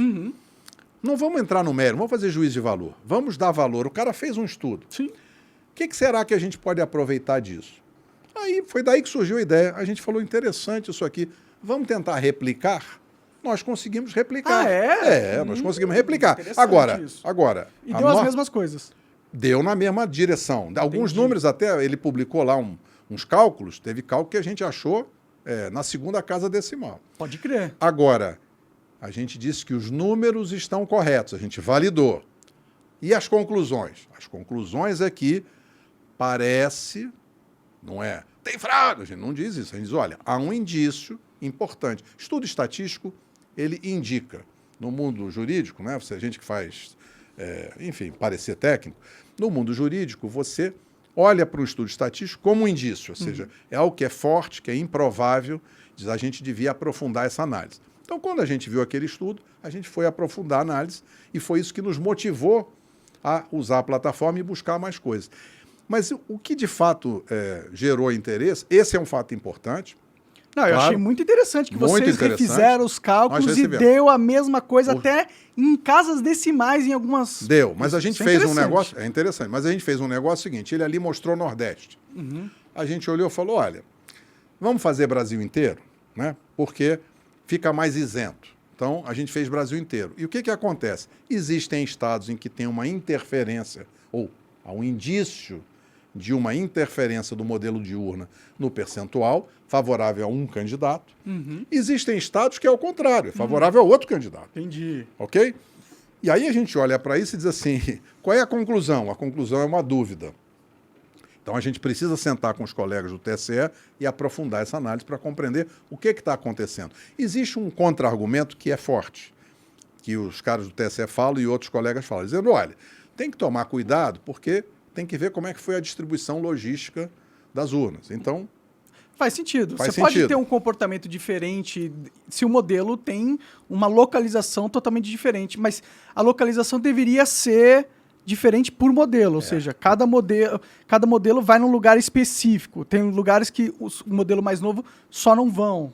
Então, mas aí o que acontece? Poderia, O sim, cara realmente. que é especialista em estatística, conversei com alguns, o cara me explica dizendo, não, calma, porque na hora que eu defino uma amostra e essa amostra é homogênea, eu consigo ter uma conclusão legal. Mas é algo difícil para explicar para um juiz. Né? Quer dizer, precisa de ter uma análise independente. Mas naquele mesmo estudo, ele fez uma outra análise depois, que nem ganhou tanta notoriedade, mas que para a gente foi até mais importante, que quando ele analisou comportamentos diferentes em arquivos log de urna. Tem lá no final daquele relatório, isso não ganhou muita notoriedade. O pessoal falou mais naquelas curvas. Aliás, aquela curva de Gauss que ele fez, perfeito, aquilo lá, muito bem feito. Então, assim, quem fez aquilo é muito competente, fez um trabalho muito bem feito e os números a gente validou na nossa plataforma. As conclusões é que há indícios que precisam ser aprofundados. A gente procura olhar para isso sem emoção. Agora, o outro ponto foi, existem diferenças nos logs. Poxa, vamos olhar os logs? Então, por isso é que é importante a gente ler e ouvir. E é isso que a gente sugere para os colegas do TSE. Olha, todo esse universo de pessoas, eles não estão contra vocês do TSE. São pessoas interessadas, o tema entrou na agenda, tem um monte de gente qualificada. Eu vim para cá, o cara dizendo, olha, pô, tem um amigo meu que é um PhD, pô, lá na universidade, lá no Rio, o cara tem um grupo interessante, o cara queria fazer um trabalho, dá para fazer uma parceria? Eu falei, pô, que legal. Ou seja, então haverá agora vários grupos de matemáticos, de estatísticos, que vão, a partir de agora, estudar esse assunto. Pode crer. Então eu acho que esses relatórios todos, tem um outro interessante, além do argentino, tem outro que teve um seguinte olhar. Ele disse, olha, eu descobri aqui um negócio estranho, que parece haver uma interferência na diferença percentual em função do horário de encerramento da zona. Porque quando chega no final do dia, o mesário só pode fechar às 17 horas. Mas se tem fila, às vezes fica mais tempo. Então, o cara fez um gráfico dizendo, olha aqui que interessante. Se você olha a média de votos por sessão logo às 17h00, porque bateu 17h00, o cara, pum, quero fechar, porque não tem mais fila, quero ir para casa. Mas aí tem urna que fecha 17, 17h01, 2, 3, 4, e aí o cara montou uma curva. Disse, olha que coisa estranha, quando vai passando para frente o horário de fechamento, há uma curva aqui que tem um candidato que a média de votos dele vai crescendo. Aí a pergunta dele é razoável se imaginar uma interferência na quantidade média de votos em função do horário de fechamento? Em tese, não. Faz sentido. Em tese, faz sentido. Como é que é isso para os dois candidatos? Não, tem um candidato que oscila mais ou menos na curva. E tem um outro candidato que tem uma curva que vai subindo assim. Pá. Isso é estranho, certo? Certo. Como é que a gente chama isso na técnica? Isso é um indício. Tem um problema? Não sei, Mas tem tanto indício, né, cara? Caramba, você tá me falando tantos indícios. O que eu estou te dizendo é o seguinte. É difícil. O que eu estou dizendo é o seguinte, foi aquilo que você falou antes. Se tivesse um comprovante de registro de cada voto que fosse contável, verificável, seja um voto impresso, ou seja, um voto eletrônico, que foi a proposta que a gente fez, o que estaria acontecendo? Já teria até acontecido. Olha, a diferença é muito pequena. Para não ter dúvida, para não criar confusão, conta de novo aí. Em tendo um mecanismo simples, seria natural contar de novo. Contar de novo porque está errado? Não, contar de Só novo você ter certeza. para passar confiança para as pessoas. Quer dizer, por que lá nos Estados Unidos, em vários estados, tem essa regra? Quando a diferença é pequenininha, não precisa nem pedir, é automático. E como lá o órgão eleitoral é uma área administrativa, não tem essa... Não é o tribunal. Não, né? Lá uma área Uma operacional. equipe técnica, né? Claro. Então, não precisa nem ir para a justiça, porque lá não tem justiça eleitoral. Se você vai para a justiça, não precisa discutir. Já faz parte da regra. E em outros países, como é o caso da Índia, como é o caso da Alemanha, na Índia eu acho que é um exemplo mais parecido com o Brasil, porque eles têm uma máquina eletrônica de votar, eles foram para um mundo só eletrônico, e depois houve essa dúvida, pessoas questionando, eles chegaram e disseram, sabe de uma coisa, vamos botar uma impressora aí? Não custa nada, né? Quanto que custa um rolo de papel, né? Vai deixar as pessoas mais confiantes. Sim. E aí certeza. essas dúvidas deixam de acontecer. Então eu tenho a impressão que existe oportunidade aí de aperfeiçoamento legal Pode crer, pode nesse crer. processo aí. Vamos para a próxima pergunta aí. Beleza. Ó, essa daqui é do Thiago Venturim Belisário. Ele falou o seguinte: Monark, existe um projeto de impressora 3D chamado FGC-9. É uma arma 9mm que qualquer pessoa com impressora 3D de entrada consegue fazer em casa. Caralho. O lema do projeto é Live Free or Die, né? Que seria viva livre ou morra. Aham. O mesmo está sendo difundido em países onde o governo é totalitarista. Qual a sua opinião sobre? Acha que pessoas podem ter acesso tão fácil assim a armas? Bom, eu sou favorável às pessoas terem acesso à arma, entendeu? Eu só acho que, tipo, ter um acesso à arma numa impressora 3D pode dificultar muito você averiguar quando a arma é usada num crime, né? Porque ela não vai ter o número serial que todas as armas têm. Vai ter da munição, talvez? Porque toda vez que você atira com uma arma registrada, tem um ferrinho dentro do cano da arma que marca a bala. E aí você, olhando a bala, você sabe de que arma ela veio. Então, isso é algo que garante uma segurança para que armas não sejam usadas em crimes e fique impune quem as usou, né? Mas a gente está vivendo num mundo de cada vez mais controle social que eu prefiro correr o risco de ter pessoas usando essas armas para o crime e ter a garantia de que todo cidadão de bem consegue ter uma arma em casa do que só proibir. Até porque não tem como proibir. Você vai o quê? Vai proibir o projeto digital? Não tem como proibir. Essa é uma discussão interessante, porque, no fundo, essa pergunta do Thiago, né, que ele perguntou, isso Belisário. Interessante, Thiago, a sua pergunta, porque, no fundo, ela provoca uma reflexão. A reflexão acho que é mais ampla. Ele foi lá no foco da arma 3D, né? Quando a gente trabalhou em 2017 na urna com comprovante impresso do voto, a impressora foi feita numa impressora 3D. A parte de gabinete, né, o case, também foi feito em impressora 3D. Então, de fato, com a impressora 3D, hoje você faz uma opção de coisa. Outra coisa que está sendo muito interessante e muito legal, que, digamos, seria um contraponto à arma, são essas próteses. Sim. Nós viajamos anos atrás, fomos para uma estação de esqui com um grupo, aí um rapaz que estava com a gente, que era namorado da minha filha, levou um tombo e quebrou o ombro. Precisou fazer uma cirurgia de ombro, né? Aqui, complicado. É complicado, né? Complicado. Mas ele não precisou, o dele foi só parafusar, botou um monte de parafuso e ele ficou bom. Mas conversando com o ortopedista, o cirurgião, ele mostrou para mim, falou, olha que interessante, tá vendo esse outro ombro aqui? É mais complicado do que do seu menino aí. Falei, por quê? Porque esse aqui não dá para parafusar, porque o ombro do cara quebrou em pedacinhos. Então ele tirou as imagens 3D, mandou para uma fábrica, o cara mandou uma prótese de ombro, da junta do ombro. Caralho, é legal. Então, assim, eu acho que essa pergunta dele é legal para a gente pensar o seguinte, como que a tecnologia pode trazer transformações na nossa vida?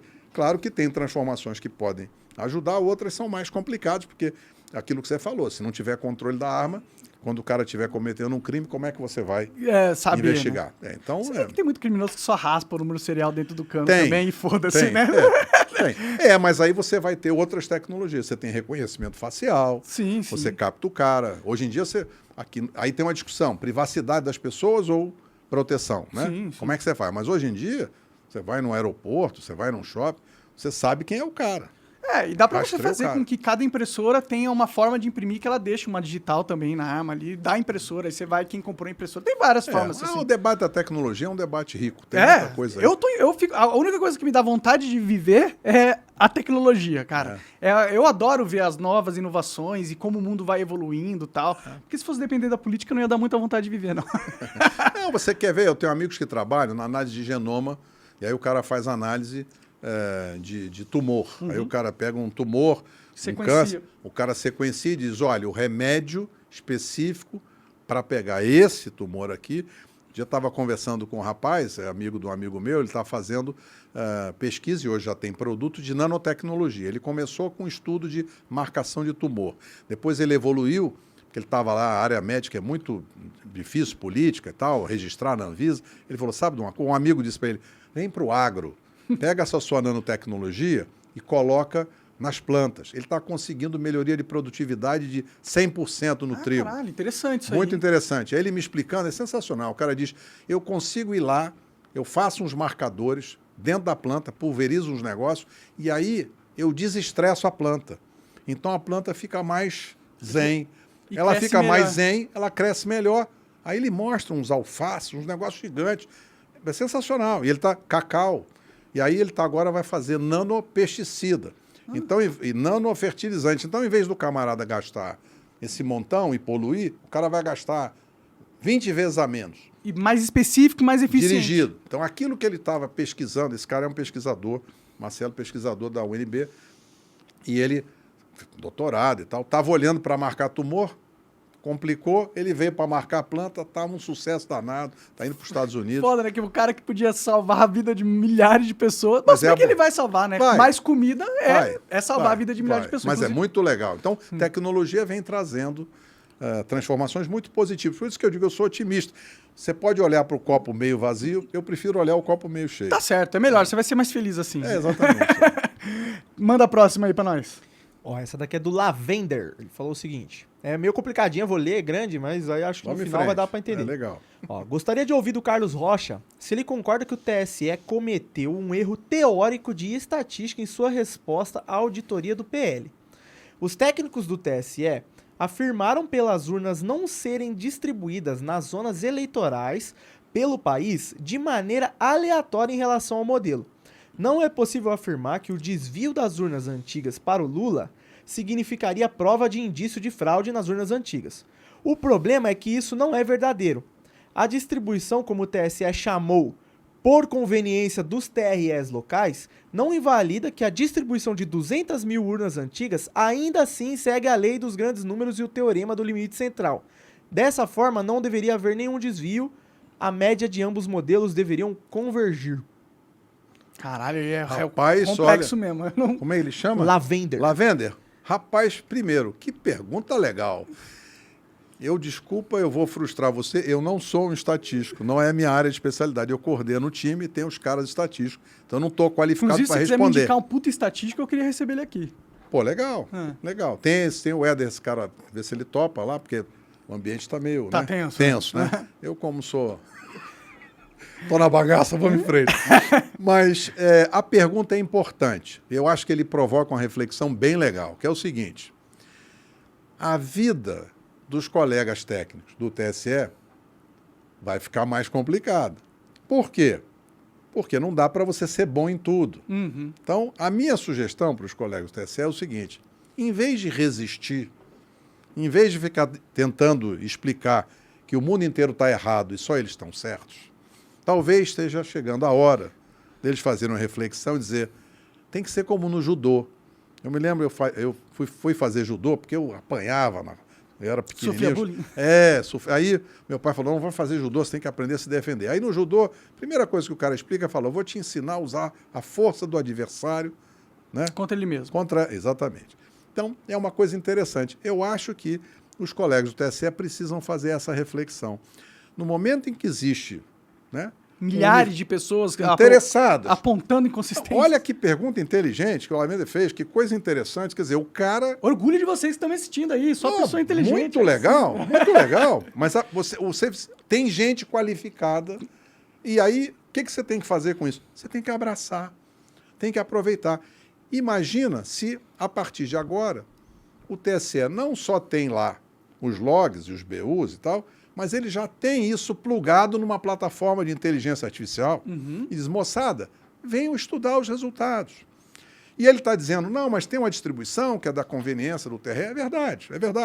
É uma coisa logística. O camarada vai numa cidade pequena, ele não vai ficar botando um monte de urna diferente. Ele põe todas no mesmo modelo, que é mais fácil dele trocar uma pela outra quando dá problema. Mas o que isso mostra é o seguinte, as pessoas mudaram de patamar. A tecnologia mudou de patamar e as pessoas vão fazer esses estudos. Um estudo do argentino, esse outro que eu tive. Hoje tem vários, tem dezenas de equipes que ficam mandando coisa pra gente. Pode crer. Então, assim, o que eu sugiro? O brasileiro não é burro, né? A gente acordou, né? E a turma é criativa. Sim. Quer dizer, o cara que é bom de fazer game, ele também é bom de analisar estatística. A cabeça do matemático é igual. Sim. Então, eu acho que a gente tem que criar essa ampla comunidade. A gente tem discutido isso lá no Instituto Voto Legal, que é como é que a gente pode, de repente, criar uma rede social para discutir esse tema, para ter essas pessoas... E aí, não sou eu que vou responder, quer dizer, uns vão conversar com os outros, Cria um fórum de cria discussão. um fórum de discussão. Você imagina se isso fosse aproveitado Né? Seria maravilhoso. Isso, nós temos esse propósito. A gente quer criar essa comunidade e demais. provocar as pessoas para ficarem trocando ideia, e com isso vão surgir ideias. Ou seja, o que eu estou convencido? Nessa confusão toda, nós vamos caminhar rapidamente para um sistema eleitoral completamente diferente, porque esse que está aí tem... 20 anos Isso, 26 anos. E está provando que tem inconsistências, né? Está provando que tem oportunidade de melhoria. É só relaxa e aproveita e vamos em frente. Essa é uma ótima oportunidade de a gente consolidar a nossa democracia. Eles não são a favor da democracia, pra caralho? Claro, Então, isso é democracia. claro. É o que Mas você é tá legal o fazendo. seguinte, a turma aqui perguntando, dando ideia. Pô, já recebi vários e-mails, WhatsApp, dizendo, estou com uma ideia, tem uma maneira nova, é fácil de conferir o voto. Um monte de gente dá ideia. Então, o que eu estou convencido? Vai melhorar. Por isso que eu sou otimista. Deus te ouça. Deus te ouça Que pra vai caralho. nos ouvir. Ô, Monarcão, teve duas perguntas que não foi na plataforma lá, mas eu acho que vale a pena ler. Então manda, manda. Legal. Pode mandar? Ó, uma foi da Uma Turma, ela falou o seguinte. Ela perguntou, né, pro Carlos, o que ele acha de utilizar o blockchain na contagem de votos. Se seria possível, o que você acha do blockchain e se seria legal vincular Ótima isso aí? pergunta, Blockchain é uma tecnologia legal, né, porque ela tem cadeia. Existem tecnologias similares, inclusive de empresas brasileiras, né, similares à blockchain, né, muito interessantes, que fazem essa conexão encadeada. O que essas tecnologias podem permitir, por exemplo, que pode ser uma função bem legal? Né? Essa história de você simplesmente proibir o cara de levar celular, eu acho que isso vai ser repensado. Porque pensa o seguinte, o celular é uma baita de uma ferramenta. Imagina que você vai lá e você vota e aparece um código que está incluso, por exemplo, uma chave de blockchain, de tal sorte que você possa ler aquele código ou, eventualmente, anotar um número de 6 dígitos.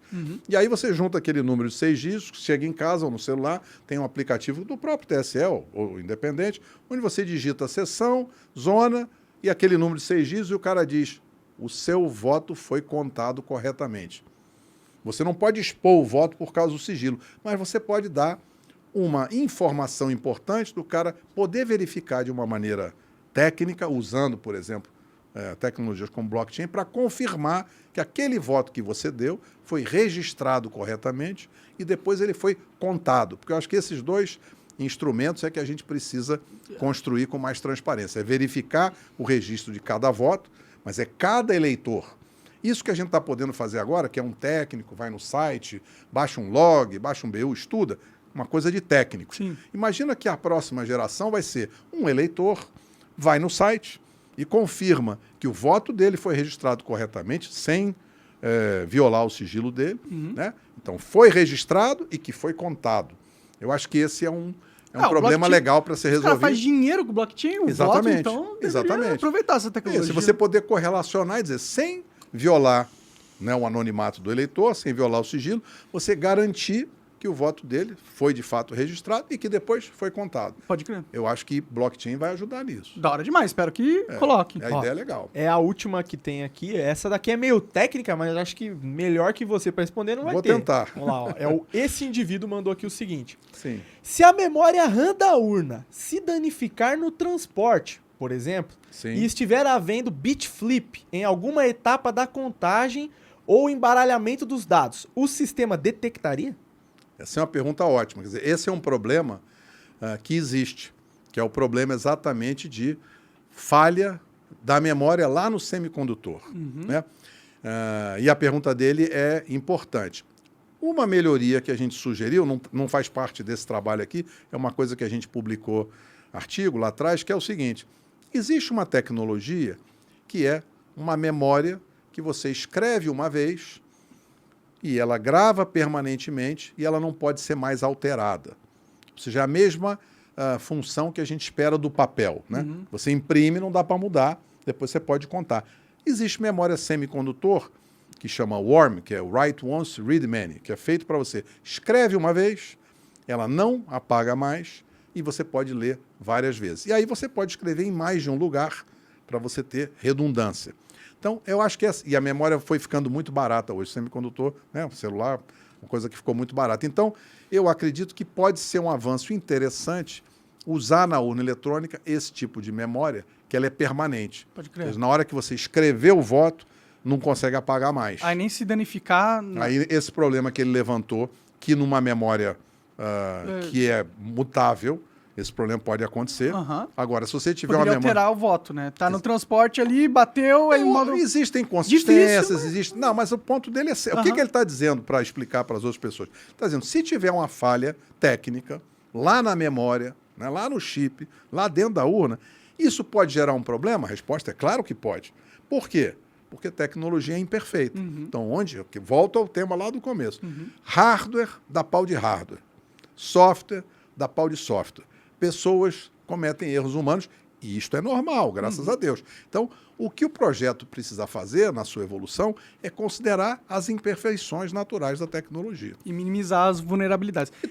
Eu já até vi um vídeo que, mó tempão atrás, 1900 não sei quantos, os caras fizeram uma urna eletrônica, mas aí eles aí eles viram que tinha uma inconsistência, aí eles foram tentar descobrir o que é, aí parece que teve alguma coisa que passou uma radiação e a radiação alterou o transistor ali que acabou dando um número de votos diferente do que tinha sido. Mas isso é concreto. Tem um colega, que é o Lucas, que trabalhou na fiscalização pelo PTB, que é um baita de um profissional qualificado, e ele provocou os técnicos do TSE, os caras até não gostaram, mas ele levantou um ponto interessante. Ele disse, a urna é certificada contra interferência eletromagnética de fora para dentro? Vou te dar um exemplo. Lá em casa a gente tem uma televisãozinha na cozinha. E eu acordo cedo, gosto de ver o jornal, boto lá no YouTube, boto lá Jovem Pan no YouTube e vou fazer meus ovos, que eu gosto de comer ovo de manhã. Então eu estou ali. Aí o que acontece? Bota a frigideira no fogão. E o fogão tem aquele centelhador. Você abre o gás... sim, dá faísca. Você não põe fósforo, ele gera faísca. Quando você aperta o centelhador, a televisão é interferido. Você, de repente, ele para de tocar o YouTube. Ou se você estiver na TV aberta, ele interfere, dá lá um ruído, aí desligou o centelhador, ele volta para o lugar. Ou seja, há interferências eletromagnéticas de fora para dentro, de um centelhador, por exemplo, daqueles isqueiros, porque tem esse centelhador no fogão, mas tem aquele manual que você usa para ligar o fogão. Se o cara fizer um negócio desse, ele pode travar a urna? Então, para não travar, você tem que proteger o projeto. Pode crer. Para ter certeza que funciona, você tem que certificar num laboratório credenciado pelo Inmetro, um IPT, um laboratório. Né? E isso é uma coisa que a gente sugere para eles fazerem. Existe uma outra coisa nessa linha da pergunta dele, que é o seguinte, né? Até já ouvi de um colega essa discussão. A urna hoje é muito complexa. E os técnicos, de repente, acham bacana. Pô, eu tenho um Linux, eu tenho 20 milhões de códigos. Hoje existe uma tese diferente dessa que diz, se é muito complexo, a probabilidade de dar problema é muito maior. Então, precisa haver uma volta às origens, uma reflexão e dizendo o seguinte, nós temos que repensar esse modelo. Por quê? Coletar um voto é algo muito simples. Não é rocket science. Não é rocket science. Então, o que a gente precisaria pensar? Quem sabe existe uma outra maneira de distribuir a forma de votar no local de votação. Eu, por exemplo, já andei provocando, estou provocando os colegas, que é, como é que é no aeroporto? Primeiro você passa na segurança.